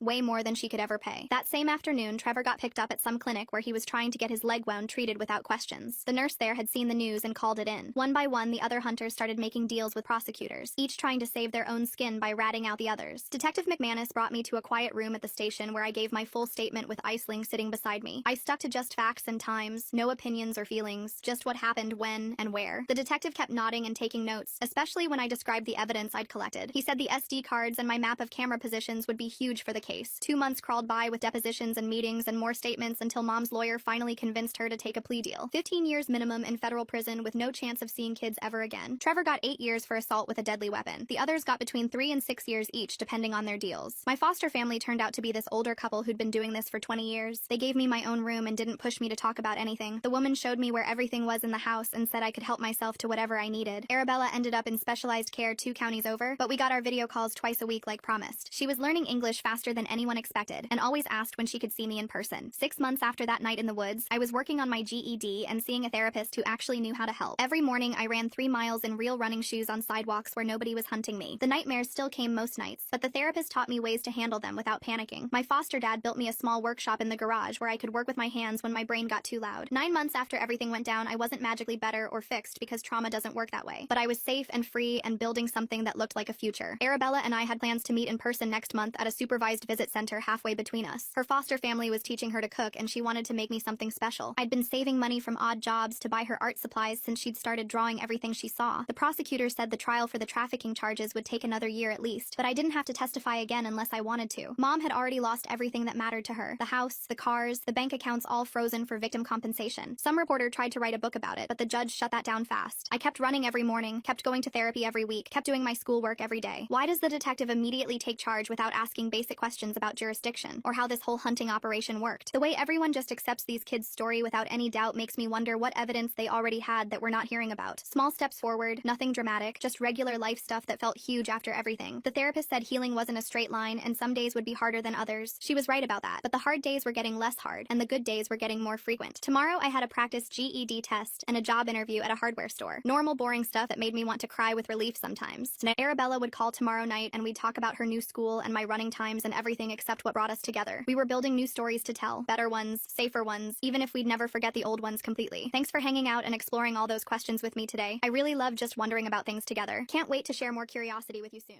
My husband punched my pregnant sister in the stomach, and thank God he did. My husband walked up to my 8 months pregnant sister during her baby shower and punched her full force in the stomach. She folded in half and crashed backward into the gift table while 50 guests screamed. I shoved him backward, screaming, "What is wrong with you?" while my mom called 911 sobbing about assault on a pregnant woman. My dad and brothers pinned my husband against the wall and I was hitting his chest, calling him a psychopath while my sister lay on the floor holding her belly and crying that something was wrong. Her boyfriend was checking for blood and everyone was filming while my grandmother was having chest pains from the shock. My aunts grabbed their kids and ran while I dropped beside my sister trying to feel the baby kick, but she kept pushing my hands away saying, "Don't touch it, hurts too much." The neighbor who was a midwife tried to come help, but my sister curled into a ball screaming not to touch her stomach. My uncle was on the phone with his lawyer saying we needed to press charges for attempted murder of an unborn child, while my sister's mother-in-law fainted and had to be laid on the couch. My sister kept her arms wrapped around her stomach so tight nobody could get close, crying that she could feel something was wrong inside. "Look at her stomach where I hit her," my husband yelled while fighting against the men holding him, and I wanted to kill him until I saw it. A deep dent in my sister's belly that wasn't popping back out. That's memory foam under her dress, not a baby, and I can prove everything she's been doing. I got to my sister before she could stop me and felt around the dent. My hands went numb pressing against foam edges and Velcro straps where my nephew should have been. She's been buying different sized fake bellies online to fake the progression, stealing ultrasound photos from pregnancy forums and photoshopping her name on them, and scamming everyone for $30,000 in medical bills for appointments that never existed because I checked with every OB in the city. I kept pressing on the dented foam while my sister tried to push me away, and everyone started grabbing at her stomach, finding more straps and padding underneath. I followed her after she said she had an OB appointment yesterday, and she went to a bar and drank for 2 hours, then bought 3 more fake bellies at a costume shop downtown. My sister was crying, screaming at him to shut up, but he didn't listen. My grandmother looked like she was about to faint. My husband showed us her laptop from when she'd left it at our house. Search history full of realistic pregnancy bellies, and how to fake morning sickness and pregnancy symptoms by week, and what to say at baby shower. But here's why I had to stop this today, my husband said while struggling against my brother's grip, sweat pouring down his face. I saw her at the hospital last week following a teenage patient around the maternity ward, and security footage shows she's been going to the teen pregnancy support group, pretending to be pregnant for 2 months. Our mother was sobbing while my husband showed us screenshots from the hospital cameras of my sister trailing behind a young pregnant girl who was always alone, sitting next to her in the cafeteria, walking her to her car. She befriended this girl who has no family, found out she's being induced tomorrow morning at 6 a.m., and yesterday bought a car seat and nurse scrubs, and was checking tomorrow's shift schedules to find the window when the nurses change over. My sister had told everyone she was delivering at a birthing center that doesn't exist, planning to disappear tonight and come back tomorrow with a stolen newborn she'd claim was hers. She'd even been practicing forging birth certificates and had bought a breast pump and formula to make feeding the stolen baby look real. Plus, she'd been taking hormones to induce lactation. The foam belly shifted completely sideways, and my mom ripped my sister's dress up, exposing the entire prosthetic contraption strapped around her waist. Everyone was screaming, and my sister's boyfriend backed away from her while she looked for exits like a trapped animal. My cousin was on the phone with police describing the fraud and planned kidnapping while my aunts calculated how much money they'd given her for fake medical expenses. "You ruined everything!" my sister snarled at my husband, ripping off the fake belly and throwing it at his feet. "That teenager's a dark ARG addict who doesn't deserve a baby, and I would have given it a perfect life. She started for the door, but my dad and brothers blocked her path, forming a wall. I watched my sister's face change into something I'd never seen before in 30 years of knowing her, like watching a mask finally fall off. And none of us were prepared for how far she was willing to go to get what she wanted. She broke free from my dad's grip and lunged straight at my husband with her nails out like claws. My brothers caught her midair and slammed her down onto the living room carpet. She was kicking and screaming that we ruined her perfect plan while the fake belly lay there dented and twisted. My husband kept yelling for everyone to listen about the hospital footage while my sister thrashed on the floor. The police sirens were already getting closer because my cousin had called them 5 minutes ago. My sister's boyfriend stood frozen by the couch, just staring at the foam prosthetic like his brain couldn't process it. 2 police cars pulled up and officers rushed through our front door while my sister tried to crawl toward the back exit. My cousin showed them her phone with all the screenshots my husband had sent of the purchases and hospital security footage. The officers looked at the fake belly on the floor and then at my sister, who was still fighting my brothers. They pulled out handcuffs while she screamed that the teenage girl didn't deserve her baby anyway. She kept switching between sobbing about how we betrayed her and threatening what she'd do when she got out. The officers read her rights while dragging her toward the police car as all the neighbors came out to watch. My grandmother was clutching her chest on the couch while my aunts fanned her with napkins from the gift table. The detective who showed up said they needed to contact the hospital immediately about the teenage patient. My husband gave them Becca Torres's name and they called it in right away to get her protection. Within an hour, the hospital had moved her to a secure floor with guards posted outside her room. They got an emergency protection order signed by a judge that same night to keep my sister away. The detective said my sister had been watching this girl for 2 months according to the security footage. But then another officer walked up to my husband and said he was under arrest for assault. Everyone started yelling that he was protecting a baby from being kidnapped, but the officer said assault is assault. My husband put his hands behind his back while I scrambled to find our checkbook for bail money. He spent that whole night in a holding cell while I called every lawyer in our phone book. Nobody wanted to take a case this crazy until I found one who said he'd meet us in the morning. I didn't sleep at all and drove to the courthouse at 6 a.m. with $5,000 cash for bail. The lawyer looked at all the evidence and said my husband definitely saved that baby from being stolen. He thought we could get the charges reduced to a misdemeanor, but my husband would still face some punishment. While we were at the courthouse, my sister's boyfriend showed up at our door completely wrecked. He kept asking how long she'd been lying because he'd painted a whole nursery yellow last month. He'd told his entire family they were having a baby and bought a crib that cost $2,000. I showed him the laptop with her search history going back over a year of fake pregnancy research. He threw up in our bathroom when he saw she'd been taking hormones to make her breasts leak milk. My mom called me crying because Channel 7 had already picked up the story about the attempted kidnapping. Our last name was all over the evening news, and she couldn't leave her house without reporters asking questions. The grocery store clerk asked her if she was the mother of the woman who tried to steal a baby. Dad had to take time off work because his coworkers kept staring and whispering in the break room. The detective called and asked me to come with them to search my sister's apartment for more evidence. We found 3 notebooks filled with details about Becca Torres and her daily schedule at the hospital. She'd written down what the girl ate for lunch and which bathroom she used most often. There were photos of Becca walking to her car that my sister had taken from across the parking lot. She'd studied this poor girl for months, like she was planning a military operation or something. The detective found receipts for the nurse scrubs and a fake hospital ID badge she'd ordered online. While we were searching, I found credit card statements with my name on them that I never opened. My sister had used my social security number to open 3 cards and max them all out. She'd done the same thing to our mom for another $20,000 in fraudulent charges. The detective said identity theft charges would be added to everything else she was facing. We had to file police reports and freeze our credit while dealing with everything else falling apart. 3 days later, Becca Torres went into labor and delivered a healthy baby girl at the hospital. Security guards stayed outside her room the whole time, and Lila Baldwin from social services was there too. My sister had been right about one thing, which was that Becca didn't have any family support, but now she had Lila helping her apply for housing assistance and figure out how to be a mom. There's something deeply unsettling about how calculating the sister was with all those notebooks tracking that poor girl's bathroom schedule and lunch choices. Makes me wonder what else she might have been planning that they haven't found yet in her apartment. The baby was perfect and safe, and my sister was sitting in jail where she couldn't hurt anyone. We thought that would be the end of it, but my sister's lawyer said she wanted to go to trial. She was planning to argue that she was doing a public service by taking the baby from an unfit mother. The prosecutor showed up at our house 2 days later with a stack of papers thick as a phone book. She laid out all the charges against my sister one by one on our kitchen table. Attempted kidnapping of a minor's child carried the most time, then fraud, identity theft, and stalking charges added more years. My husband sat across from her with his own smaller stack of papers for his assault charge. Our lawyer kept saying it was the best outcome we could hope for given what my husband did. The prosecutor agreed to reduce it to misdemeanor assault if he pleaded guilty, and accepted whatever punishment the judge gave. My dad called me that night from the emergency room because his chest hurt and he couldn't breathe right. The doctor said it was a minor heart episode brought on by stress and kept him overnight for observation. He kept asking the nurses how he missed all the signs that his daughter could do something this terrible. Mom sat beside his hospital bed crying and holding his hand while machines beeped around them. My sister's ex-boyfriend called me the next morning asking if I could come to their apartment. He'd been packing up her things and found 3 more fake pregnancy bellies in their bedroom closet. They were different sizes labeled 6 months, 7 months, and 8 months in her handwriting. The receipts showed she'd been buying them for over a year, practicing how to wear them right. He showed me videos on her phone of her trying different walks and poses in their bathroom mirror. There were notes about which clothes hid the straps best and how to sit, so the foam looked natural. My grandmother hadn't left her room in 3 days and wouldn't answer when we knocked. Mom finally used her spare key and found her sitting lying in the dark, staring at nothing. She'd given my sister $5,000 for prenatal vitamins and medical expenses over the past months. The shame of being fooled by her own granddaughter was eating her alive from the inside. Our lawyer called with more bad news about what he'd found digging into my sister's online activity. She'd joined 12 different pregnancy forums under fake names over the past 2 years. Each account had stolen ultrasound photos from real pregnant women that she'd edited with her information. She'd copied other women's pregnancy stories word for word and posted them as her own experiences. The lawyer printed out hundreds of pages showing how she'd studied real pregnancies to make her lie perfect. 2 weeks later, my husband stood in front of the judge and pleaded guilty to misdemeanor assault. The judge looked at all the evidence about why he punched my sister, but said violence is never acceptable. She sentenced him to anger management classes every week for 6 months and 100 hours of community service. My husband nodded and signed the papers without arguing, because he knew he was lucky not to get jail time. I went to the courthouse 3 weeks after that for a hearing about my sister's case. Becca Torres was there too, with her newborn daughter sleeping in a carrier against her chest. She looked so young sitting on that bench, maybe 17 at most, with dark circles under her eyes. When she saw me, she walked over and thanked me for stopping my sister from stealing her baby. Her voice shook when she talked about how scared she was to testify, but she wanted justice. The baby made little noises, and Becca adjusted the blanket around her tiny face with gentle hands. I could see why my sister targeted her, because she was alone with no family in the courtroom. But she had Lila Baldwin now, the social worker assigned to help her figure out being a mom. The psychiatrist's report about my sister came in the mail 2 days before her next hearing. It said she had something called pseudopsych delusion disorder, combined with antisocial behavior patterns. The doctor wrote that my sister genuinely believed she deserved a baby more than unfit mothers. She saw teenage moms and women struggling with addiction as unworthy of their children. The report went on for 20 pages about how her mind justified planning to steal Becca's baby. It made me sick reading how she'd convinced herself she was doing something noble and right. Mom and Dad hired a financial advisor to figure out how much money my sister had stolen from everyone. The total came to almost $50,000 when they added up all the credit card fraud. They started selling things and pulling from their retirement savings to pay family members back. Dad couldn't look anyone in the eye at family dinners and kept apologizing for raising someone who could do this. The shame was destroying him worse than the heart problems because he felt responsible for not seeing it. 3 weeks after her arrest, my sister sent me a letter from jail written on yellow legal paper. She said I betrayed her and she would never forgive me for ruining her life. The whole letter blamed everyone else for not understanding that Becca didn't deserve her baby. She wrote that teenagers who get pregnant are selfish and irresponsible and don't deserve to be mothers. She said she would have given that baby a perfect life with 2 parents and a nice house. The last line said she was doing the right thing and we were all too stupid to see it. I threw the letter in the trash and tried to forget about it, but 2 days later, my husband had to start his community service at the youth center downtown. The judge made him do 100 hours teaching kids about handling anger, which felt weird since he'd punched my sister. He walked into that first session with 12 middle schoolers staring at him and started telling them our whole story about the baby shower. The kids sat there with their mouths open while he explained how he'd followed my sister and discovered her plan to steal a baby. He showed them how anger can protect people sometimes, but violence always has consequences, even when you're right. One kid asked if he regretted hitting her, and my husband said no about stopping the kidnapping, but yes about using his fists. The program coordinator watched from the back and nodded when my husband talked about finding better ways to handle dangerous situations. After 3 weeks of sessions, the kids started opening up about their own anger problems, and my husband actually got good at helping them. Then Becca called me crying because some guy showed up at her apartment claiming to be her brother. She said his name was Cade, and he'd been gone for 4 years because of drugs, but saw the news story about my sister trying to steal her baby. He stood outside her door with flowers and a stuffed animal for the baby, saying he wanted to make things right. Becca didn't trust him at first, but Lila, the social worker, ran a background check and found out he'd been clean for 2 years. Cade had a job at a warehouse and his own apartment and kept showing up with diapers and formula until Becca finally let him meet his niece. Meanwhile, our whole family started going to therapy together, except for my sister, who was still in jail. The therapist made us sit in a circle and talk about how we felt betrayed by someone we'd known our whole lives. Mom cried every session about missing the warning signs, and Dad kept blaming himself for raising her wrong. The therapist kept saying we were all victims of my sister's lies and manipulation and shouldn't blame ourselves. She said people with my sister's condition are experts at hiding their true selves and fooling everyone around them. We spent 6 sessions just processing the shock of finding out someone we loved could plan something so evil. Then my sister's ex-boyfriend filed a lawsuit against her for emotional distress and fraud. His lawyer sent us papers showing my sister had been taking hormones to make her breasts leak milk and cause mood swings. She'd spent $8,000 of his money on baby stuff and made him tell his whole family about the pregnancy. He wanted damages for the therapy he needed and the money he'd lost preparing for a fake baby. The lawyer said he had a strong case since my sister admitted in jail phone calls that she'd been faking everything. 2 months after the arrest, I had to go to the courthouse and testify before a grand jury. They made me tell the whole story about the baby shower from the beginning while 23 people stared at me. When I got to the part about feeling the foam belly dent under my hands, I started shaking and had to drink water. The prosecutor showed them photos of the fake belly and the receipts for all the different sizes she'd bought online. I testified for 3 hours about everything I'd seen and heard that day, and how my sister's face changed when we caught her. The grand jury took less than an hour to indict her on all charges, including attempted kidnapping and fraud. Meanwhile, Lila kept working with Becca to get her life together with the new baby. She helped Becca fill out applications for housing assistance and signed her up for job training at the community college. Becca wanted to be a dental assistant, so she could support her daughter without depending on anyone. Lila took her to the WIC office for formula vouchers and helped her apply for childcare childcare assistance so she could attend classes. Cade started watching the baby while Becca went to appointments, and slowly they built trust between them. But things at home got harder because I couldn't stop thinking about my husband hitting my sister. Even though he'd saved that baby, I kept seeing him pull back his fist and punch her stomach. We'd be eating dinner and I'd remember the sound of his fist hitting the foam and feel sick. I'm trying to understand how the sister's mind worked. She actually took hormones to make her body produce milk? That's such a strange mix of planning and delusion. He noticed me flinching when he moved too fast and finally said we needed help. We found a couples counselor who specialized in trauma and started going every week to work through it. The counselor said my brain was stuck between gratitude and horror, which was normal for such a complicated situation. Then the news coverage brought out more victims we didn't know about. 3 different women called the prosecutor saying my sister had stalked them during their pregnancies too. One woman said my sister showed up at her prenatal appointments asking weird questions about the baby's health. Another said my sister followed her to the parking garage after a birthing class and tried to get her phone number. The third woman had screenshots of my sister joining her pregnancy Facebook group under a fake name and asking for her address. My uncle hired his own lawyer to file a civil lawsuit trying to get back the $30,000 my sister stole. The lawyer said criminal restitution would take years, but civil court could move faster if we had good evidence. He started collecting receipts and bank statements from everyone who'd given my sister money for fake medical bills. The total kept growing as more relatives remembered giving her cash for prescriptions and doctor visits that never happened. Then my sister did something nobody expected and fired her public defender. She stood up in court and told the judge she wanted to represent herself because everyone was against her. She said the public defender was part of a conspiracy to make her look crazy when she was actually trying to save a baby. The judge ordered another psychiatric evaluation to figure out if she was competent enough to make that decision. The psychiatrist spent 4 hours with my sister over 2 days and watched every recording from the jail visits we'd made. Mom had her first panic attack at the grocery store 3 weeks later when a woman she didn't know walked up asking if she was the mother from the news story about the fake pregnancy. Mom dropped her basket and ran to the car where she sat shaking for 20 minutes before she could drive home. Dad found her that night sitting in the dark kitchen crying about how she couldn't face people anymore. The doctor prescribed anxiety medication the next day after Mom described waking up at 3 a.m. with her heart racing and feeling like she couldn't breathe. She started taking the pills, but they made her tired all the time, and she stopped going to her book club and yoga class. Meanwhile, Lila Baldwin kept meeting with Becca and her brother Cade, who'd shown up after seeing the news coverage. Cade had been clean for 2 years and worked construction, but wanted to help his sister after missing so much of her life. Lila introduced him to her husband Ramon, who ran a security company and needed reliable workers for overnight shifts at the office buildings. Cade took the job and moved into a small apartment near Becca, so he could watch the baby while she went to appointments. My husband hit the halfway mark of his 100 community service hours and came home talking about this kid named Isaac, who reminded him of himself at that age. The youth center had him teaching basic self-defense, but mostly he just listened to the kids talk about their problems at home. The anger management instructor noticed my husband was different too and started having him help with the newer participants who were still in the angry phase. The second psychiatric evaluation results came back saying my sister was competent to stand trial, but had something called narcissistic personality disorder with antisocial features. The psychiatrist wrote that she understood right from wrong, but believed her desires were more important than other people's rights. She recommended at least 5 years of intensive therapy, whether my sister went to prison or not. Dad went back to work after taking 2 weeks off, but came home early his first day saying he couldn't handle the looks from his coworkers. His boss suggested he take early retirement with full benefits since he'd been there 28 years, and Dad started seriously considering it. That weekend, I was cleaning out the garage and found a box of my sister's stuff from when she'd stayed with us last year. Inside were printed articles about international adoption and babies being sold to wealthy couples for $50,000 or more. There were notes in her handwriting about how to forge adoption papers and which countries had the least oversight. She'd bookmarked stories about people getting caught and highlighted what mistakes they'd made. The prosecutor added it to the evidence file and said it showed premeditation and that the kidnapping could have led to human trafficking. My husband's anger management instructor was this older guy named Frank, who'd been a Marine and then a cop before becoming a counselor. Frank started meeting with my husband one-on-one after the group sessions to talk about the difference between protecting people and attacking them. He made my husband write out what he was feeling in the moment before he punched my sister and what other options he could have chosen. They worked through scenarios where my husband had to practice de-escalation techniques even when he knew someone was doing something wrong. The prosecutor called me 2 months after the arrest to discuss a plea deal they were offering my sister. 15 years with the possibility of parole after 7 if she completed psychiatric treatment and showed genuine remorse. The alternative was going to trial where she could get 25 to life if the jury convicted her on all charges including attempted kidnapping of a minor. Becca got accepted into a GED program for young mothers that included free childcare during classes. The program met 3 nights a week and Saturday mornings at the community college. Cade adjusted his work schedule so he could watch the baby while Becca was in class, and Lila helped him set up a routine. Becca was determined to finish her GED and then start the dental assistant program the following year. The baby was healthy and hitting all her milestones, and Becca sent us a picture of her smiling for the first time. My sister's lawyer presented the plea deal during a video call from jail, but my sister started yelling before he even finished explaining it. She said she wasn't taking any deal because she hadn't done anything wrong, and the jury would understand she was trying to save a baby from an unfit teenage mother. Her lawyer tried to explain that the evidence was overwhelming, but she fired him on the spot and said she'd find someone who actually believed in her case. The judge appointed another public defender, but my sister refused to meet with them and filed paperwork to represent herself again. The guards reported she wasn't taking the medication they'd prescribed for her anxiety and was spending all her time in the law library researching cases where people beat kidnapping facing charges. She wrote letters to anyone who would listen, claiming she was persecuted for trying to help a baby have a better life. The family therapist made us sit in a circle every Tuesday afternoon in her office that smelled like vanilla candles and old books. She pulled out this timeline on a big whiteboard and started marking dates when my sister had lied about things we'd forgotten. There was the time 5 years ago when she said she had cancer, and we all shaved our heads in support until Dad found out she'd never been to the oncologist she named. The therapist kept adding more lies to the board, like when my sister claimed she was accepted to nursing school but was actually working at a gas station. Mom cried through most of these sessions, remembering how my sister would stare at pregnant women in stores and ask to touch their bellies. The therapist said we'd all been in denial about my sister's problems because facing them meant admitting someone we loved was capable of terrible things. My husband finished his last day of community service at the youth center on a Thursday, and the kids threw him a little party with cupcakes they'd made. One boy named Isaac handed him this letter he'd written about how my husband's story helped him understand why he gets so mad sometimes. The letter said Isaac was learning to count to 10 and walk away instead of hitting when he got angry at his stepdad. 3 other kids wrote notes too, and my husband kept them all in his wallet. The youth center director asked if my husband would come back as a volunteer coach for their basketball team. The prosecutor called us into her office downtown, where the walls were covered with law degrees and photos of her kids. She spread out all the case files on this huge conference table and explained the trial would start in 3 months. My sister was planning to represent herself and argue she was performing a public service by targeting what she called an unfit teenage mother. The prosecutor showed us motions my sister had filed claiming Becca was on drugs, even though all the drug tests came back clean. She warned us my sister would try to make herself look like a hero who was saving a baby from neglect. Mom and Dad met with a real estate agent about their vacation home in the mountains where we used to spend every Christmas. They'd bought it 20 years ago and fixed it up themselves, but now they needed the money to pay back everyone my sister had scammed. Uncle got $1,500 back, and my aunts each got their money too. Grandmother refused to take anything, saying she didn't want their money, just wanted them to heal. The house sold in 2 weeks to a young family with 3 kids. I was picking out apples at the grocery store when I heard a baby crying and turned to see Becca pushing a cart with her daughter in the carrier. Cade was with them comparing formula prices on his phone. The baby had these chubby cheeks and was wearing a pink onesie that said "Mommy's Girl" on it. The way they're digging up all these old lies from 5 years ago makes me wonder if everyone just chose to look the other way back then. That cancer story where they all shaved their heads. How did nobody question that until Dad checked? Becca looked tired with dark circles under her eyes, but she was smiling at her baby and making silly faces to stop the crying. She saw me and froze for a second before Cade put his hand on her shoulder and whispered something. We talked for a few minutes about how the baby was sleeping through the night now, and Becca was taking her GED classes online. The baby grabbed my finger when I reached out and had the strongest grip for someone so small. Letters started arriving at everyone's houses with my sister's jail number as the return address. She wrote to our aunts saying I was jealous of her and had turned my husband against her. She told our cousins that my husband was violent and dangerous, and they should keep their kids away from him. Most of the family threw the letters away or sent them back unopened, but Dad's brother called asking if maybe we had overreacted. Mom had to show him all the evidence again, including the receipts for the fake bellies and the stalking videos. My sister even wrote to our old neighbors saying she was wrongly imprisoned for caring too much about children's welfare. The prosecutor got recordings of my sister's phone calls from jail through a court order. We sat in her office listening to my sister tell another inmate how she was going to get her baby as soon as she got out. She described Becca as a worthless addict who didn't deserve to be a mother, even though Becca had never touched drugs in her life. In one call, my sister said she knew where Becca lived now and would wait as long as it took. The prosecutor said these calls proved my sister was still dangerous and would use them at trial to show she had no remorse. My sister had drawn pictures of babies in her cell that guards found during a search. My husband and I drove around looking at houses in different neighborhoods every weekend for a month. Our house had reporters showing up asking for interviews and people slowing down to take pictures of where the baby shower happened. The neighbors were polite, but we could tell they were uncomfortable around us now. We found a place 40 minutes away in a quiet suburb where nobody knew our names. The moving truck came on a Saturday and we packed everything while trying not to look at the backyard where the gift table used to be. Grandmother finally agreed to give a statement to the prosecutor after staying silent for months. She was too weak to come to court, so they set up a video call from her living room. She sat in her favorite chair wearing her good dress and told the prosecutor about giving my sister $5,000 for prenatal vitamins and maternity clothes. Her hands shook as she showed bank statements and canceled checks. She said my sister had come to her house crying about medical bills and needing help to give her baby the best start in life. When the prosecutor asked if she wanted the money back, Grandmother said she just wanted my sister to get help and never hurt another family. Becca brought her baby to the prosecutor's office for a meeting about the trial, and I was there too. The baby was 6 months old and could sit up by herself and was starting to eat mashed bananas and sweet potatoes. Lila came with them and told us Becca hadn't missed a single parenting class or pediatrician appointment. The baby was in the perfect weight range and had rolled over early and was already trying to crawl. Lila said in her 20 years as a social worker, she'd rarely seen such a devoted young mother. Becca was studying for her GED test every night after the baby went to sleep, and Cade was working overtime to pay for daycare. The prosecutor took pictures of the healthy, happy baby to show the jury what my sister had tried to steal. 3 months later, I walked into the courthouse for jury selection and saw my sister for the first time since her arrest. She'd lost at least 30 pounds, and her cheekbones stuck out sharp under pale skin that looked like paper. The orange jumpsuit hung loose on her frame, and her hair was flat against her head instead of the perfect curls she always had. She kept telling her lawyer she didn't need to be there, and the judge made her sit down 4 times before threatening to have her gagged. The prosecutor asked potential jurors if they could be fair to someone accused of planning to kidnap a baby. My sister kept shaking her head and mouthing the word no every time time someone said they could be impartial. We picked 12 jurors and 2 alternates by lunch, and my sister told the judge they were all stupid. The next morning, opening statements started, and my sister interrupted the prosecutor 6 times in the first 10 minutes. She stood up saying the prosecutor didn't understand that she was helping society by taking a baby from an unfit mother. The judge warned her twice, then said one more outburst would mean contempt charges and removal from the courtroom. My sister sat back down but kept making faces and shaking her head while the prosecutor showed the jury photos of the fake bellies and the stalking videos. When her lawyer gave his opening statement, my sister kept trying to grab the microphone from him. 2 days later, I took the witness stand at 8 in the morning and didn't leave until after 2 in the afternoon. The prosecutor walked me through finding the foam belly at the baby shower and discovering all the evidence my husband had collected. I described pressing my hands into the dented foam where my nephew should have been, and hearing my sister admit she thought the teenager didn't deserve her baby. My sister stared at me the entire 6 hours without blinking or looking away once. Her lawyer asked me if I'd ever seen signs of mental illness before, and I had to say no, even though looking back there were probably things we missed. The prosecutor showed the jury the receipts for the fake bellies and the screenshots of my sister following Becca at the hospital. I identified my sister's handwriting on the notes about Becca's schedule and confirmed the credit card she'd opened in my name. When I finally stepped down, my legs were shaking so bad I almost fell. The next morning, Becca took the stand holding her baby who was almost 9 months old now. She described meeting my sister at the teen pregnancy support group and how my sister always sat next to her and asked personal questions. Becca's voice broke when she talked about finding out someone was planning to steal her baby the day she gave birth. She said she hadn't slept right for months and still checked the locks 5 times before bed. 3 jurors were wiping their eyes when Becca described being 17 and alone and thinking my sister was being kind when really she was hunting her. The baby started crying during the testimony, and Becca bounced her while explaining how my sister had found out her induction date and work schedule. My sister's lawyer didn't cross-examine Becca at all, which made my sister slam her hands on the table. My husband testified the next afternoon about following my sister to the bar when she was supposed to be at a doctor appointment. He admitted punching her was wrong and he'd already completed his community service and anger management for it, but he explained he couldn't let an innocent baby get stolen, and he knew the police wouldn't believe him without proof. He showed the jury the security footage he'd saved of my sister stalking Becca for 2 months. My sister's lawyer asked if my husband enjoyed hitting a woman, and my husband said no, but he'd do it again to save a baby. The jury deliberated for only 3 hours, which our lawyer said was really fast for a case this serious. They came back with guilty verdicts on all 7 counts, including conspiracy to commit kidnapping and fraud over $10,000. My sister jumped up screaming that they were all idiots who didn't understand she was trying to help that baby have a better life. The bailiffs had to drag her out while she kept yelling about how Becca was trash who would ruin her child. 2 weeks later at sentencing, the judge gave my sister 18 years with the possibility of parole in 10 if she completed psychiatric treatment. My sister laughed and said she'd rather do the full 18 than pretend she was wrong. The judge said that was her choice, but she'd be transferred to a psychiatric correctional facility regardless. Within a month, my sister was moved to a facility 3 hours away where she had to attend daily therapy sessions. The doctors called us after her evaluation and said her personality disorder was severe and would take years of intensive treatment to even begin addressing. They said she still believed she'd done nothing wrong and talked about Becca's baby like it belonged to her. Mom and Dad started going to a grandparent support group at the community center for families affected by crime. Dad said it helped to hear other people's stories about their kids doing terrible things and how they learned to live with the shame. Mom became a regular speaker after 6 months, telling new members that loving your child doesn't mean excusing their crimes. They even started a fund to help young mothers like Becca afford childcare and baby supplies. My husband got hired coaching youth baseball and soccer at the rec center, using his experience from anger management to teach kids about controlling their emotions. He'd tell them about consequences and making better choices without giving specifics about what happened with my sister. The kids loved him because he understood getting mad, but taught them how to handle it without hurting anyone. 1 year passed, and we all drove to the community college for Becca's graduation ceremony, where she walked across the stage in her cap and gown. Cade held the baby up so she could see her mom getting her diploma, while Lila and Ramon cheered from the seats next to us. The dean announced Becca got accepted into the social work program starting in the fall, and she pumped her fist in the air. How did Becca manage to study for her GED with a baby crying at night? The way she balanced school and being a mom while dealing with trauma from someone trying to steal her baby makes me wonder what kept her going every single day. After the ceremony, Becca showed us her acceptance letter and class schedule while her daughter grabbed at the tassel on her cap. My husband and I looked at each other during the celebration and both knew we were finally ready to try for our own baby after all the therapy sessions. We'd spent months working through what happened and learning how to trust again and handle conflict without violence. That weekend, Dad sat at his desk for 6 hours writing and rewriting a letter to my sister in the psychiatric facility. He showed Mom the final version where he said he loved her but couldn't have contact until she took responsibility for what she did. His hands shook when he sealed the envelope, and Mom drove him to the post office because he couldn't see through his tears. The extended family started having small dinners again, but half the relatives still wouldn't come after everything that happened. Uncle hosted Thanksgiving with just 12 people instead of the usual 40, but everyone actually talked instead of pretending. My cousin brought her new boyfriend, and nobody asked about my sister, which made the whole meal easier. 3 years into her sentence, the facility called to say my sister finally started participating in group therapy sessions. The doctor said she admitted for the first time that she needed help, and it was the first real progress they'd seen. She still wouldn't apologize or say she was wrong, but at least she stopped insisting Becca didn't deserve her baby. Meanwhile, Becca finished her first year of social work classes while working part-time at the women's shelter downtown. She started leading support groups for teen moms using her own story to help them see they could make it too. do. Her supervisor wrote a letter saying Becca was the best peer counselor they'd ever had because she really understood what the girls were going through. My husband and I found out I was pregnant right after Becca started her second year of college. We picked the name Hope before we even knew it was a girl because we needed something positive after everything dark. When she was born, the nurse asked about filling out the birth announcement for the newspaper, and we said no thanks. People at the grocery store would ask about Hope's aunt when they saw us, and we just said she was getting help she needed. We didn't explain or make excuses or tell the whole story anymore because it wasn't their business. 5 years after that terrible baby shower, our family found its new normal with weekly dinners and monthly game nights. We had security cameras now, and Mom kept the doors locked even during the day, which we never did before. Dad started going to church again and found peace in helping with the food bank every Saturday morning. My husband coached 3 different youth teams and taught kids about making good choices when they got mad. I watched Hope playing at the park and made sure she knew about boundaries and speaking up when something felt wrong. We taught her that family means love, but also means holding people accountable when they hurt others. The psychiatrist called last month to say my sister was making slow progress, but would need years more treatment before any release. We listened to the update and thanked them for calling, but didn't visit or write back anymore. Our family learned to spot red flags we'd ignored before, like the little lies and the way she'd always played victim. We stopped making excuses for people's bad behavior and started calling things out when they didn't feel right. Mom joined a support group for parents of adult children with personality disorders and became their secretary after 6 months. She helped new members understand that mental illness doesn't excuse hurting innocent people or planning crimes. Dad wrote in his journal every night about forgiveness and boundaries and how to love someone from a distance. My brothers checked in weekly, and we all went to therapy separately to work through our own guilt and trauma. The extended family slowly came back together, but with new rules about money and trust and verification. Nobody gave cash gifts anymore, and everyone asked for receipts when someone needed help with expenses. Hope turned 3 last month and asked why she only had one aunt when her friends had more. We told her Aunt Sarah was sick and needed special doctors to help her get better. She accepted it the way kids do and went back to playing with her toys without asking more questions. Becca graduated with her social work degree and got hired full-time at the shelter, while Cade watched their daughter. They moved into a bigger apartment near the college and started saving for a house down payment. Lila and Ramon became like family to them and to us after everything they'd done to help. Our lives weren't perfect, but they were real and honest and free from the manipulation we'd lived with for so long. Thanks for sticking with me and wondering along all this time. It's definitely been a journey we've shared together. Until we meet again, take care. And if you made it to the end, drop a comment. I love reading all your comments. What happened to you in school that became a widespread rumor years later? I was sitting in the principal's office with no way to leave, all while my 7-year-old sister was walking home alone to our pissed stepfather. Just 60 minutes earlier, I had been doodling in math class when Finn beside me asked if I wanted to play Call of Duty over the weekend. I figured why not and wrote my gamer tag. That's when Annie, the girl sitting across from me, went absolutely pale. She bolted to the bathroom where we could all hear her throwing up. When she came back, her knees were shaking so bad she could barely walk. She stood over my desk and whispered, "You're Sketchy Fox 362?" And I said, "Yeah." I asked if she wanted to play sometime, but she just stared at me like she was afraid I'd call her. Then in a panic, packed her things and literally ran out the door. An hour later, I got called to Principal Mark's office where he was waiting with Vice Principal Colby and Mrs. Beck, the counselor. They had printed screenshots covering the entire desk. Mark's face was dark red. "We have evidence of criminal harassment, death threats, and stalking." I did a double take, and they sarcastically pointed for me to look at the photos. That's when I saw the printed Discord messages from a user named Sketchy Fox 362, saying, "I know where you live, Vicky. You'll regret ignoring me. I'll end you. Dated over 6 months." "That's not me," I said immediately. Mars, someone else has that username. But Colby slammed his hand on the desk. "Annie identified you. You admitted it in class." I tried explaining that Xbox gamer tags aren't unique. Thousands of people could be Sketchy Fox 362, but that cut me off. "These messages include details about our school, our staff, her schedule. You're telling me that's coincidence?" I'd never even talked to Annie before today. Literally never. But Mark pulled up worse screenshots. "I'll wait for you after school. Your parents can't protect you. I know which bus you take." That's when I looked at the watch and my stomach dropped. It was 2:30, and Lynn ended school at 3. If I'm not there, she walks home alone through the drug dealer's street to our house where my stepfather would likely molest her if he caught her alone. "I need to pick up my sister," I said, but Mark blocked the door. "You're not going anywhere until police arrive." Police? For something I didn't do? But Colby was already on the phone. "We have a credible threat situation." I explained Lynn's only 7. She can't walk home alone. Our stepfather does things to her when I'm not there. But Beck said, "Should have come, prepared with better emergencies." Of course that's the card you play. I was getting desperate. "Check my Xbox account. I've had this gamer tag since 2018 before Annie even moved here." But Mark said, "That proves nothing. You've been planning this." They showed more screenshots with escalating violence. "I dream about hurting you. Nobody will hear you scream." And I noticed the messages called her Vicky and Annie at different times, which made no sense, but Mark said, "She changed her name trying to escape you, transferred schools, but you found her." I kept looking at the clock. 2:45 now. Lynn would be getting her backpack ready, looking for me at pickup. "Discord has number tags," I shouted. "Mine is Sketchy Fox 362 number 4729. Check what number the stalker has." But Beck laughed. "Multiple accounts. Classic predator behavior." I was shaking now because it was 3 o'clock and Lynn would be walking out, waiting for me. When I didn't show, she'd start walking alone. "Please, one phone call. Let me get someone to pick up Lynn." But Colby said, "Criminals don't get privileges." Mark pulled up more evidence. "The IP addresses match our school network during your free periods." But I screamed, 200 kids have free period then. They weren't listening anymore, just congratulating themselves on catching me. 3:15 now. Lynn would be at the corner where the dealers stood. They'd whistle at her. She'd walk faster, scared. "She's 7. I was crying now. "Check the Discord tags. Different numbers mean different accounts." But Mark said, "Stop manipulating us with fake tears." Beck showed more messages mentioning Pennsylvania, where Annie supposedly moved from, but I'd never left this state ever. 3:30. Lynn would be unlocking our door, calling out to see if I was home. Stepfather would hear her. "I'll confess to whatever you want," I begged. "Just call someone for Lynn." But Mark smiled. Confession under duress. Nice try. The door opened and 2 officers walked in, Mark immediately telling them about the cyberstalking, the death threats, how I'd admitted to being Sketchy Fox 362. I looked at the clock, 3:45. Lynn would be in the house now with him, probably hiding in her closet, but he always found her when I wasn't there. "Different Discord tags," I screamed as they cuffed me. "Check the numbers! Sketchy Fox 362 number 4729 versus whatever the stalker has." But they were already reading my rights while Beck told the officers how traumatized Annie was. They dragged me out as I kept screaming about Lynn, about Discord tags, about Annie being called Vicky in the same messages, nothing making sense. But nobody listened, and I knew my 7-year-old sister was currently suffering. The cops drove me past our house on the way to the station, all while I had just one thing on my mind: getting Lynn out of that house before something bad happened. The car turned into the station parking lot, and through the back window, I watched other kids from the school walking home free while I was heading to booking for something I didn't do. My hands were going numb from the cuffs cutting into my wrists, but all I could think about was Lynn probably hiding in her closet right now, hearing his footsteps coming down the hall like she always did when I wasn't there to protect her. The officers pulled me out and marched me through the back entrance, past the drunk tank where some guy was yelling about his rights. At intake, they took my phone, wallet, and shoelaces, while I kept begging for one phone call to arrange someone to get Lynn. The officer behind the desk just said I'd get my call later and pushed me toward the holding area where the metal detector started beeping. They made me take off my belt too, and then walked me down a hallway that smelled like bleach and vomit. The concrete room had 3 other kids already sitting on metal benches bolted to the walls. One had a black eye and kept spitting blood into a paper cup. Another was asleep with his head against the wall. The 3rd kid looked at me and asked what I was in for, but I couldn't even form the words to explain this nightmare. How do you tell someone you're being framed for stalking while your little sister is home with a predator? I just shook my head and sat in the corner trying not to cry as I pictured Lynn hearing stepfather's footsteps coming down the hall, the way his breathing changed. When he'd been drinking, the specific creak of her bedroom door that I'd memorized from all the times I'd rushed in to stop him. Hours passed with nothing but the fluorescent lights buzzing overhead and the occasional guard walking by to check on us. Finally, around 4, they called me for processing, which meant fingerprints first, rolling each finger in black ink and pressing them onto cards while the officer complained about having to work overtime. Then photos against a height chart, holding a placard with numbers I couldn't even read through my tears. More forms to fill out, asking about medical conditions, emergency contacts, previous arrests, which was none, but they didn't believe me. I told every single person about Lynn being in danger: the intake officer, the fingerprint tech, the photographer, the nurse who checked my vitals. Each one said it wasn't their department and someone else would handle it. The nurse at least wrote something down when I explained about the abuse, but then just filed it with the rest of my paperwork. They gave me an orange jumpsuit that smelled like industrial detergent and was too big so the pants dragged on the floor. Back to the holding cell where time moved like molasses, and the black eye kid had been replaced by someone who wouldn't stop talking about how this was all a misunderstanding with his ex-girlfriend's car. Around 6 p.m., they brought me a sandwich that looked like cardboard with mystery meat, but I couldn't eat it anyway. The guard said I'd see a judge in the morning, which meant Lynn had to survive the whole night alone with him. There was absolutely nothing I could do from this cell, except imagine all the terrible things that were probably happening right now. The talking kid finally shut up when lights dimmed to this sick yellow color that made everything look diseased. I barely slept, just staring at the ceiling tiles, counting them over and over while running through every Discord conversation I'd ever had, trying to figure out who would do this. Who had the username SketchyFox362 with different numbers after the hashtag? Who knew enough about Annie to target her, but also knew about our school? The fluorescent lights never turned off completely, just dimmed enough to make shadows, but not enough to actually sleep. Every time I started to drift off, I'd picture Lynn's face when stepfather opened her door and I'd jolt awake with my heart racing. Morning came with instant oatmeal that tasted like paste, and a guard telling me my public defender would arrive soon. I asked again about calling someone for Lynn, and he just shrugged and said to tell the lawyer. Another hour of waiting, and then finally they brought me to a small room with a metal table and 2 chairs. Randy Hunter walked in carrying a briefcase and actually looked me in the eyes instead of through me, like everyone else had. He was young, maybe late 20s, wearing a suit that didn't quite fit right and had coffee stains on his tie. He sat down and opened a yellow legal pad, then asked me to start from the beginning. I explained about Lynn and the Discord discriminators, how SketchyFox362-4729 was my tag, but the stalker must have different numbers. Really curious about why the principal seems so sure about those IP addresses, matching free periods when literally hundreds of students could be using the school network then. The timing of Annie recognizing that gamer tag in class, and then all this evidence suddenly appearing makes. Randy actually listened and took notes on everything I said, instead of dismissing me like everyone else had. He wrote down the technical details about how Discord works, how thousands of people could have similar usernames, how the messages mentioned Pennsylvania where I'd never even been. When I told him about Lynn being home alone with our stepfather, Randy's pen stopped moving and he looked up at me. He immediately pulled out his phone and called CPS, putting it on speaker so I could hear him report Lynn's situation. Amy Fitzpatrick from CPS answered, and Randy explained everything. The abuse allegations, the 7-year-old left alone with the alleged perpetrator, the urgent need for a welfare check. Amy said they'd send someone today, and I finally breathed for the first time since yesterday afternoon. While we waited for the hearing, Randy explained that CPS would do a welfare check, but couldn't remove Lynn without evidence of abuse. My stomach twisted because stepfather was smart enough to hide things when authorities showed up. He'd done it before, when a teacher asked questions about Lynn's bruises. Randy's phone buzzed and he checked it while we waited, then turned the screen toward me showing an email from the school district to my mom with the subject line, "Emergency suspension notice, serious threat to student safety." safety. The message said I was banned from the school property pending investigation, and that the whole district had been notified about the security threat I posed. My hands started shaking because this meant every teacher, every parent, probably every kid in town would know by dinner time. Randy took notes about the email's timing and wording, saying we'd need this for our defense, then checked his watch and said the hearing would start soon. 2 guards came to get me and walked me down a long hallway to a courtroom where a judge sat behind a tall desk looking through papers. The prosecutor stood up and started listing all the threats they found, the stalking messages, how Annie identified me in class, while Randy argued back that they had no actual proof linking me to the Discord account. The judge barely looked up from his papers while the prosecutor showed printed screenshots and talked about protecting student safety and preventing another tragedy. Randy stood and explained about Discord discriminators, how thousands of people could have the same username with different numbers, but the judge waved him off, saying technical details didn't matter when a victim had positively identified me. When Randy asked for supervised internet access, so I could do schoolwork remotely, the prosecutor immediately objected, saying I'd use it to contact Annie or delete evidence. The judge agreed and set my conditions, including absolutely no internet access, no contact with Annie, or any witnesses and placement in a youth shelter since my home wasn't considered safe due to the allegations about my stepfather. Randy tried one more time to argue for limited internet just for school, but the judge cut him off and said the decision was final. The guards took me to a van where I sat between 2 other kids being transferred, and we drove for 40 minutes through neighborhoods I didn't recognize until we pulled up to a plain building with a sign saying Riverside Youth Services. Inside, a tired-looking man introduced himself as Gavin Brooks, the shelter coordinator, and handed me a stack of papers to sign, while explaining the rules about wake-up times, chores, group sessions, and phone privileges. I asked Gavin if I could call my friend Finn, who might be able to help prove my innocence, and Gavin said he'd consider it after reviewing my case file. He showed me to a small room with 2 beds, one already occupied by another kid's stuff, and told me dinner was in an hour. After eating cafeteria-style food with 12 other kids who all seemed to know why everyone else was there, Gavin called me to his office and said he'd approved 1 supervised call to Finn. I dialed Finn's number with shaking fingers, and when he answered, I quickly explained everything that had happened. Finn sounded shocked and immediately said he'd help however he could, that he knew I'd never stalk anyone, and promised to screenshot everything showing I'd used Sketchy Fox 362 since 2018 on Xbox and Discord. He said he'd go through all our old gaming sessions and Discord chats to find proof of my number 4729 tag from months before Annie even moved here. That evening, while I was doing assigned reading in the common room, Gavin called me over and said Amy Fitzpatrick from CPS had just called with an update about their visit to my house. Amy reported that Lynn seemed fine, and my stepfather was completely cooperative, showing them Lynn's clean room and talking about what a devoted father he was. I wanted to scream because of course he acted perfect with CPS watching. He always did that when teachers or neighbors asked questions, then went right back to his sick behavior once they left. Gavin saw my face and said CPS would keep investigating, but I knew they'd already been fooled like everyone else always was. The next morning, Randy showed up with a briefcase full of legal forms, explaining we needed to file discovery requests to get the actual Discord data and school network logs that could prove my innocence. He spread out the papers on the meeting room table and showed me where to sign, explaining that Discord would have to provide the full account information for the stalker, including their discriminator number, IP addresses, and device information. Randy said the school district would fight our request for network logs, but we had to try anyway since those logs would show exactly which device sent the threats. He explained the whole process could take weeks because companies and schools always drag their feet on discovery requests, especially in cases involving minors. After Randy left, I spent the entire day in my room with a notebook writing down every single detail I could remember about the messages they'd shown me in the principal's office. I wrote how some messages called her Vicky and others called her Annie, how they mentioned specific places in Pennsylvania I'd never heard of, how they referenced teachers at her old school I couldn't possibly know. I filled 12 pages with observations about the writing style, the threats that didn't sound like anything I'd ever say, the mentions of her schedule from before she moved here. Randy had said these inconsistencies would matter for building reasonable doubt, so I documented everything my brain could pull up from those terrible screenshots. 2 days later, Randy texted Gavin asking him to show me something on his phone since I couldn't have my own. And it was screenshots from Finn showing my Xbox profile with Sketchy Fox 362 from 2018, plus Discord messages between us from 6 months ago, clearly showing my number 4729 tag in the header. Finn had gone through hundreds of messages and gaming sessions to find the oldest proof he could, even getting other kids from our gaming group to confirm they'd known me as Sketchy Fox 362, number 4729 for years. Randy said it wasn't conclusive proof, but it was building our case that someone else with a different discriminator was the real stalker. That afternoon, a detective named Zoe Nolan came to interview me at the shelter, and unlike everyone else who'd already decided I was guilty, she actually pulled out a notepad when I started explaining how Discord discriminators worked. She asked specific questions about the technical details, writing down that discriminators were 4-digit codes that made usernames unique, that you could search for someone using both their username and discriminator, and that the system was designed specifically to allow multiple people to have the same display name. Detective Nolan said she'd verify this information with their cybercrimes unit and seemed genuinely interested when I explained that the stalker's messages showed knowledge about Annie's life in Pennsylvania that I couldn't possibly have. She took photos of all my handwritten notes about the message inconsistencies and said she'd review them carefully. The next day, Randy called the shelter to update me that he'd filed an emergency motion asking the court to order the school to preserve all their network logs before they automatically deleted after 30 days. The school's lawyer had immediately opposed it, calling it a fishing expedition and arguing that preserving logs would violate other students' privacy, but Randy had argued that the logs were critical evidence that would prove my innocence. The judge had scheduled a hearing for the following week to decide on the motion, and Randy said said he was cautiously optimistic because judges usually granted preservation requests in criminal cases. 2 days later, Amy Fitzpatrick called the shelter to tell me she'd scheduled something called a forensic interview with Lynn at her elementary school for the following week. She said kids often felt safer talking at the school instead of home or offices, and they had a special room with toys and art supplies where trained interviewers worked with children. My stomach twisted knowing Lynn would have to describe what stepfather did to her, but I also felt relief that maybe someone would finally listen to her. Amy said I couldn't be there or even nearby because they needed Lynn to speak freely without worrying about protecting me or Mom. The next morning, Randy showed up at the shelter with a thick folder of papers the school district had sent over after the judge ordered them to preserve their network logs. The IT department's report showed the threatening messages definitely came from the school's IP addresses during my fourth period free time. But Randy pointed out that over 200 students had that same free period. Anyone could have logged into the guest Wi-Fi with a fake email address and sent those messages. Randy's taking notes like he's solving a mystery instead of just pushing papers around. Finally, someone who knows the difference between a username and a witch hunt. The logs didn't show which specific device sent them, just that they came from somewhere on campus during those times. I was looking through the screenshots again when something clicked in my brain. The stalker had mentioned Mrs. Henderson's English class using a Monday, Wednesday, Friday schedule. But our school stopped doing that 2 years ago when we switched to block scheduling. Annie only moved here last year, so she never even had the old schedule. Randy's eyes got wide when I explained this, and he started writing notes really fast about how this proved someone from Annie's old school in Pennsylvania was involved. That afternoon, Gavin knocked on my door and handed me the shelter phone, telling me to look at something Randy had texted him. My hands started shaking when I saw screenshots from Instagram and Twitter with my yearbook photo edited to have Predator written in red letters across my face. Someone had posted it everywhere saying I was a dangerous stalker who threatened to kill a girl, and hundreds of people were sharing it and commenting horrible things about me. I scrolled through comment after comment calling me disgusting, saying I should be locked up forever, hoping I'd get what I deserved in jail. The rage built up so fast I couldn't control it, and before I knew what I was doing, I punched the wall hard enough to leave a dent. Gavin grabbed the phone away and made me sit down while he wrapped ice around my knuckles, telling me this was exactly what the real stalker wanted, to destroy my reputation so badly that even when I was proven innocent, nobody would believe it. 3 days later, Finn showed up at the shelter during visiting hours carrying a folder stuffed with printed papers. He'd spent days going through our gaming history and found matches where I was definitely online playing Call of Duty at the exact time some of the threats were sent. He'd reached out to other players from those matches who remembered me being there because I'd gotten some crazy kills or we'd won together. Finn had screenshots of the match results with timestamps, plus messages from 5 different players confirming I was in those games. Randy said it wasn't absolute proof since someone could claim I was playing while also sending messages on another device, but it was another piece of evidence showing the timeline didn't match. That weekend, Randy picked me up to watch a live stream on his laptop of an emergency school board meeting about student safety. Parents packed the auditorium demanding to know how a dangerous predator was allowed in the school with their children. One mom stood up crying about how her daughter was terrified to go to the school, knowing a stalker had been there. Another dad said, I should never be allowed within 1,000 feet of any school ever again. The board members nodded along and promised they were taking every measure to ensure student safety, basically agreeing I was guilty without saying it directly. Randy was typing notes the whole time about defamation and how we could sue them later for destroying my reputation without evidence. Detective Nolan called Randy's phone the next day while he was visiting the shelter, and Randy put it on speaker so I could hear. She'd gotten more information from Discord's legal team, confirming that discriminator numbers were unique identifiers that couldn't be duplicated. She'd issued a more detailed subpoena asking for the full account information for both Sketchy Fox 362 #4729 and whatever discriminator the stalker account used. She actually sounded interested in the technical evidence now, instead of just assuming I was guilty. Randy thanked her and said we'd been gathering our own evidence that pointed to someone from Annie's previous school. 2 days after that, Randy brought a new person to the shelter, an IT consultant named Seth Calderon, who specialized in digital forensics and cybercrime investigations. Seth pulled out his laptop and started explaining things even Detective Nolan hadn't thought about, like how someone could spoof MAC addresses to make it look like messages came from a different device. He showed us how the school's guest Wi-Fi had basically no security, so anyone with basic tech knowledge could hide their real identity while making it look like someone else sent the messages. Seth said he'd seen cases where stalkers deliberately picked usernames similar to other people's to frame them if they got caught. While Seth was explaining the technical stuff, I suddenly remembered another detail from those screenshots. The threats had mentioned Mr. Peterson's history class and Ms. Rodriguez's Spanish class, but those were teachers at Annie's old school in Pennsylvania. I'd never heard those names before seeing the messages. Randy got excited and had Seth start documenting this in a technical report about how it would be impossible for me to know about teachers from a school I'd never attended in a state I'd never visited. Seth said this was the kind of specific detail that could prove someone from Annie's past was the real stalker. A week later, Amy Fitzpatrick called Randy to report on Lynn's forensic interview, and Randy called me right after to tell me what she'd said. Amy couldn't give specific details because of the ongoing investigation, but she used the words concerning disclosures and said they were opening a full investigation into our home situation. She said Lynn had been very brave and told them things that required immediate action. My heart broke, thinking about my little sister having to describe the awful things stepfather did when I wasn't there to protect her. But I also felt relief that she'd finally told someone who would actually do something about it. The next morning, Detective Nolan called Randy with something that made him actually excited for the first time. She'd been digging through the threat messages and noticed the oldest ones came from IP addresses in Pennsylvania from 6 months ago. These messages happened before Annie even moved to our state, which meant someone from her old life was doing this. Randy immediately called me at the shelter to share the news, and I could hear papers shuffling as he talked. Detective Nolan was finally taking the technical stuff seriously and had started mapping out when each threat came from where. She found a pattern where the Pennsylvania messages stopped right when Annie moved here and then started again from our school network. This meant the stalker followed Annie here, or had someone helping them, which explained why they knew our school details. 2 days later, Amy Fitzpatrick went to interview my mom as part of the CPS investigation, and Randy got the report that afternoon. Mom sat there telling Amy that stepfather was wonderful with Lynn and would never hurt her. She said I was making things up because I didn't like him and was jealous of their relationship. Amy told Randy she sees this pattern all the time, where moms protect the abuser instead of the kid. Mom even showed Amy pictures of stepfather taking Lynn to the park, like that proved he was a good person. The CPS worker wrote down everything, but Randy said Amy's notes showed she didn't believe Mom at all. They scheduled more interviews and started talking to neighbors and Lynn's teachers about what they'd noticed. 3 days after that, I got my weekly supervised phone call with Mom at the shelter office. She complained about CPS bothering her, and then mentioned Lynn was having bad dreams every night. Lynn wouldn't come out of her room except for meals and kept asking when I was coming home. Mom thought Lynn just missed me, but I knew those were signs of what stepfather was doing to her. I wanted to scream at Mom to wake up and see what was happening, but the call was recorded. Instead, I just told her to make sure Lynn's door had a lock and to check on her at night. Mom said I was being dramatic and changed the subject to how the neighbors were gossiping about our family. Meanwhile, Seth had been working on tracing the stalker's Discord account and found something huge. The account was created using a phone number with area code 267, which is Pennsylvania, not our state. He tracked the number to a burner phone bought at a store near Annie's old school 3 weeks before she moved. The receipt showed cash payment, but the store had security footage from that day that Seth was trying to get. This proved I couldn't have bought that phone since I'd never been to Pennsylvania in my life. Randy took all this evidence and filed a motion with the court to let me use the internet for school. He argued that the evidence was showing I was innocent, and keeping me from education was hurting my future. The judge read through everything and granted 2 hours of supervised internet daily just for schoolwork. The shelter had to watch me the whole time and check what sites I visited, but at least I could try to catch up. Detective Nolan went back to interview Annie with all the new evidence we'd found about Pennsylvania. Annie sat there looking at the phone records and IP addresses, and finally admitted something important. She wasn't sure anymore if my voice from class matched the writing style of the threatening messages. Then she mentioned an ex-boyfriend from Pennsylvania named Drew, who got really mad when she moved away. Detective Nolan wrote everything down and said she'd look into this Drew person right away. Annie started crying and said she felt terrible if she'd identified the wrong person but was so scared she just reacted. The detective told her it wasn't her fault and that whoever was stalking her was very clever about framing someone else. The next day, I finally logged into my school account for my 2 hours of internet time. My inbox had hundreds of missed assignments and angry messages from teachers asking why I wasn't doing work. One teacher even wrote that I was refusing to submit assignments when I was literally locked up without internet. Another teacher had marked me as absent for 3 weeks straight, even though the school knew I was suspended. My grades had dropped from A's and B's to F's across the board because of all the zeros. How did Seth figure out that phone number was from Pennsylvania? Just by looking at the area code. The way he tracked down that burner phone purchase is really smart. I wonder if stores always keep security footage that long. I started working on assignments, but 2 hours wasn't enough to make any real progress on catching up. Seth kept digging into the technical evidence and found something weird in the school's DHPC logs. There was a device connecting to the network during the times threats were sent, but it didn't match any registered student laptop. Someone had brought their own computer and connected it to the guest network to send the messages. The MAC address of this mystery device showed up over and over during the exact times of the threats. Seth said this was proof someone was deliberately using the school network to make it look like the messages came from a student. He started trying to trace what kind of device it was based on the MAC address format. A week later, Amy Fitzpatrick called Randy with news that made me feel relieved and destroyed at the same time. They were placing Lynn in emergency foster care while they investigated the abuse allegations. She'd be safe from stepfather but would lose everything familiar like her room and toys and school friends. Randy said this was actually good because it meant CPS believed Lynn about the abuse, even if Mom wouldn't admit it. The foster family had experience with traumatized kids and lived close enough that Lynn could stay in her same school. Amy said Lynn was scared, but understood it was temporary while they made things safe for her. That same day, the library near school sent over security footage from a day when threats were sent. The video showed someone in a dark, hooded sweatshirt using the public computers at the exact time a threat message was sent. The person kept their head down and hood up so you couldn't see their face at all, but the timestamp matched perfectly with when Annie got a message saying terrible things about hurting her. The library staff said anyone could walk in and use those computers without signing in or showing ID. Randy called me the next morning with news that changed everything. He'd been digging through Annie's old school records from Pennsylvania and found something nobody expected. Annie had dated a guy named Drew McKinney back at her old school before she moved here, and Drew had gotten in trouble twice for harassing other students after breakups. The school had disciplinary records showing he'd sent threatening messages to 2 different girls who dumped him. Randy also discovered Drew's cousin lived in our town and went to the community college, which meant he had guest access to our high school's Wi-Fi whenever he visited. The cousin played on our school's basketball court every Tuesday and Thursday with other college kids who had alumni passes. Detective Nolan started looking into Drew right away and found his social media accounts were full of angry posts about Annie. He'd written things about her betraying him by moving away, how she'd abandoned what they had, how she'd pay for leaving him behind. The detective showed Randy screenshots where Drew called Annie a traitor and said she'd regret choosing her parents over him. His Discord username turned out to be SketchyFox365, just 3 numbers different from mine, with the discriminator number 8462 instead of my number 4729. The shelter made me start online counseling sessions twice a week as part of their requirements for residents. The therapist was this older woman who actually listened when I explained everything that happened. She helped me work through how scared I'd been for Lynn while trapped in that office, how nobody would listen about the Discord tags being different. She told me my instinct to protect Lynn showed strong character, that most teenagers wouldn't have fought so hard for their siblings. The sessions helped me process the anger I felt at being accused of something so terrible while my real concern was Lynn's safety. Discord finally responded to the subpoena after 3 weeks of waiting. The official response confirmed the stalker account used discriminator number 8462, completely different from my number 4729. They provided account creation dates, showing the stalker account was made 6 months ago, right when Annie said the harassment started. My account dated back to 2018 with years of normal gaming conversations and no threatening messages to anyone. The report also showed the stalker account only ever messaged Annie and nobody else, while mine had hundreds of conversations with different gamers over the years. Seth kept analyzing the technical evidence and made a huge breakthrough with the MAC address from the unauthorized device. He traced it to a laptop registered to Drew McKinney at his Pennsylvania school through the manufacturer's database. The laptop had connected to our school's guest network 17 times over 6 months, always on Tuesdays and Thursdays when his cousin came to play basketball. Seth created a timeline showing the threat messages matched exactly with when Drew's laptop was on our network. He even found security footage from the parking lot showing someone matching Drew's description walking into the building on days threats were sent. Detective Nolan flew to Pennsylvania to interview Drew in person. Drew immediately called a lawyer and refused to answer questions, but he couldn't explain why his laptop kept showing up at our school. His cousin finally admitted Drew had asked him to check on Annie, see who she was hanging out with, if she was dating anyone new. The cousin claimed he didn't know about any threats or stalking, just thought Drew wanted to know if Annie was okay. The cousin gave police his guest access logs showing he'd given Drew his login credentials multiple times. Amy Fitzpatrick called Randy with an update about Lynn that made me cry with relief. Lynn was adjusting well to her foster family and had started opening up about what stepfather did to her. The foster parents were experienced with traumatized kids and knew how to help her feel safe. Lynn was finally sleeping through the whole night without nightmares, eating regular meals and even making friends with the foster family's daughter who was close to her age. Amy said Lynn asked about me every day and couldn't wait to see me again. The district attorney's office reviewed all the new evidence and made their decision. They determined there wasn't enough evidence to prosecute me, given everything pointing to Drew as the real stalker. Randy said they'd formally decline charges within the next few days, though my arrest record would stay on file until we could petition to have it expunged. The prosecutor admitted privately to Randy that they should have investigated more thoroughly before arresting a minor, but they'd never put that admission in writing. Principal Mark and Vice Principal Colby refused to admit they'd been wrong about anything. They sent a letter to Randy saying they'd followed proper protocols for handling threats and stood by their decision to call police. The school board backed them up completely, releasing a statement about how student safety had to come first, and they'd acted appropriately based on the information available at the time. They wouldn't apologize or acknowledge they'd rushed to judgment without checking basic facts like Discord tags being different. 2 days later, Drew got arrested in Pennsylvania on federal charges for cyberstalking and harassment across state lines. The FBI got involved because he'd used internet services to threaten someone in another state. Annie had to provide a victim impact statement about how the threats had destroyed her sense of safety and made her suspect innocent people like me. She wrote about the constant fear, checking over her shoulder everywhere, not trusting anyone because she didn't know who was really sending the messages. 3 weeks passed before Amy called about my first supervised visit with Lynn at the CPS office downtown. Walked into that plain beige room with toys scattered on a small table, and Lynn jumped up from the plastic chair and ran straight into my arms, crying so hard her whole body shook. She kept saying my name over and over while I held her tight and felt her tiny heart beating fast against my chest. The social worker sat in the corner taking notes while Lynn pulled back and looked at me with those big eyes all red and puffy. She whispered that she tried to be brave like I taught her when the bad things happened, but it was so hard when I wasn't there. I promised her right then that she'd never have to be that brave again because I was gonna make sure she stayed safe no matter what. We played with blocks for an hour while she told me about her foster family's dog and how she was learning to ride a bike with training wheels. When our time was up, she grabbed onto my shirt and wouldn't let go until the social worker gently pulled her away. 2 days later, Randy called to tell me the school was scheduling a disciplinary hearing, even though all criminal charges got dropped. They were claiming I still violated their code of conduct by creating a disruption, and they wanted to decide if I could come back. Randy spent the whole week preparing evidence, printing out all the Discord logs showing different tag numbers, getting statements from Finn about my gaming history, organizing Seth's technical report about the spoofed MAC addresses. He said we had to show them how badly they screwed up by not checking basic facts before calling the cops on a kid. The hearing was set for the following Monday at the district office, and Randy told me to wear nice clothes and stay calm no matter what they said. We showed up at 8 in the morning to a conference room full of school board members, Principal Mark sitting there with his arms crossed, Vice Principal Colby looking smug, and Mrs. Beck shuffling papers like she had better things to do. Randy started presenting the Discord evidence, showing them on a projector how the stalker account had tag number 8462, while mine was 4729, explaining how these were unique identifiers that proved it wasn't me. The timing of Drew's laptop showing up on those exact days makes me wonder if his cousin knew more than he's letting on. Something about him giving Drew those login codes 17 times feels like more than just checking if Annie was okay. Seth got up and explained the technical stuff about how someone spoofed the school network, using Drew's laptop and his cousin's guest access. The board members started shifting in their seats and looking at each other while Mark's face got redder and redder. Beck interrupted Randy to say I was still manipulative and played the victim card to get sympathy, that even if I didn't send the messages I still caused chaos at the school. Randy pulled up Drew's arrest record and guilty plea, showing them the FBI report confirming he was the stalker, but Beck just shrugged and said that didn't change the disruption I caused. After 3 hours of back and forth, the board went into a private room to vote while we waited in the hallway. They came back and announced they'd allow me to return, but with conditions including staying away from Annie, weekly check-ins with the counselor, and any violation would mean immediate expulsion. No apology for what they put me through, no admission they were wrong, just grudging permission to finish my education like they were doing me some huge favor. Meanwhile, Mom was fighting the CPS case hard, telling them Lynn was lying about stepfather, that I was putting ideas in her head, that everything was fine at home. Amy told Randy that Mom was in complete denial, but the forensic evidence was clear and they weren't backing down. It took another month of court hearings and supervised visits before Mom finally broke down and admitted maybe she didn't want to see what was happening. She agreed to divorce stepfather and enter therapy to understand why she didn't protect Lynn when all the signs were there. The court approved a reunification plan that would take at least 6 months of therapy and parenting classes, but could eventually bring Lynn home safe if Mom followed through. 3 days after Mom signed the divorce papers, the cops arrested stepfather at his job when the forensic evidence from Lynn's medical exams came back, confirming everything she'd disclosed. They held him without bail, since he was a flight risk with family in Mexico and a history of not showing up to court. Mom called me crying that night, saying she couldn't believe she let a monster into our lives and hurt her baby girl. I went back to the school on a Tuesday morning, and it was exactly as bad as I expected. Half the kids still thought I was guilty and would move away when I walked by. The other half just pretended I didn't exist. Finn met me at my locker and walked with me to every class, sitting next to me at lunch when nobody else would come near our table. A few kids gradually started talking to me again after Finn told them about all the evidence proving I was innocent. Then one day between 3rd and 4th period, Annie walked up to me in the hallway while everyone watched. She said she was sorry for identifying me wrong, that the trauma made her see threats everywhere and hear things that weren't real. I told her it wasn't her fault, that Drew was good at manipulation, and I was just glad they caught the real stalker before he could hurt her worse. She nodded and walked away fast while everyone whispered about what just happened. That same week, Drew took a plea deal to avoid trial, getting 2 years in state prison plus 5 years probation with 0 internet access allowed. Detective Nolan called Randy to let us know Drew's cousin wouldn't face charges, since he was basically just a pawn who didn't know what Drew was really doing with the login info. Randy started working on filing for expungement of my arrest record, explaining it could take a whole year of paperwork and court dates, but should eventually clear my name legally so this wouldn't follow me forever. He'd become more than just my lawyer by then. He was someone who believed me when literally nobody else would, who fought for me when everyone wanted to throw me away. The next Tuesday, Seth stood at the school board meeting with his laptop connected to the big screen showing how easy it was to fake someone's digital identity. He pulled up live demos of spoofed MAC addresses and duplicate usernames while parents in the audience started recording on their phones and whispering to each other. The board members kept shifting in their seats as Seth explained how the school's investigation protocols were basically worthless without proper tech verification. Some parents actually stood up demanding better training for staff and real investigation procedures before destroying kids' lives. Meanwhile, I was back at the shelter, helping 3 younger kids with their math homework, since Gavin noticed I was good at explaining things. One kid couldn't understand fractions, so I used pizza slices to show him, and suddenly it clicked for him. Gavin watched from the doorway and told me I should think about becoming a teacher since I had natural patience with kids who'd been through trauma. 2 weeks later, Lynn's foster mom called to invite me to Lynn's 8th birthday party at their house. When I got there, Lynn was wearing a sparkly dress and playing tag with other kids in the backyard, like any normal 8-year-old would. She ran over and hugged me tight, then dragged me to see her cake, which had unicorns all over it. Her therapist was there too, and mentioned Lynn was making amazing progress with her trauma work. The foster family had decorated everything in bright pink and purple, which Lynn loved, and she was actually laughing while opening presents. Mom showed up halfway through the party for her supervised visit with Amy, watching from the kitchen. Lynn was nervous at first, but Mom had been doing her therapy work and knew to let Lynn come to her instead of forcing affection. They sat together, eating cake, while Mom asked about Lynn's new school and friends without bringing up anything heavy. Amy pulled me aside to say Mom was actually following through with all her requirements, and the therapist thought reunification could work if she stayed committed. 3 months crawled by with me barely passing my classes since I'd missed so much school during everything. Graduation day came without any big ceremony for me, but when I walked across that stage, Finn was cheering from the audience along with Randy, and even Detective Nolan, who'd driven down just to see me graduate. My grades were trash, but several state colleges accepted me anyway after Randy wrote letters explaining the circumstances. That same week, stepfather finally took a plea deal after his lawyer told him the evidence was overwhelming. 15 years, with no early release possibility and lifetime sex offender registration, meant Lynn would be an adult before he could even try to contact us. The prosecutor called to say Lynn wouldn't have to testify, which made me cry from relief since she'd been terrified about facing him in court. Mom got the divorce finalized, and after 6 months of perfect compliance with CPS, the judge approved Lynn coming home with monitoring for another year. We packed up the old house in one day and moved across town to a 2-bedroom apartment near Lynn's new school. Lynn picked bright yellow paint for her room and covered the walls with drawings of butterflies and rainbows. Mom got a job at a grocery store and started taking parenting classes at night to learn how to really protect Lynn. I spent the summer before college helping them settle in and watching Lynn slowly become the happy kid she deserved to be. The day before I left for school, I was throwing clothes in boxes when Lynn came in and sat on my bed. She said she wanted to be brave like me when she grew up, which made my chest tight. I told her she was already the bravest person I knew for surviving everything and telling the truth when it mattered. She helped me tape up the boxes, then we went to get ice cream, and I knew we were both going to make it through this. Thanks for letting me share my 2 cents while we watched this whole thing unfold. Catch you on the flip side, friend. If you made it to the end, drop a comment. I love reading all your comments.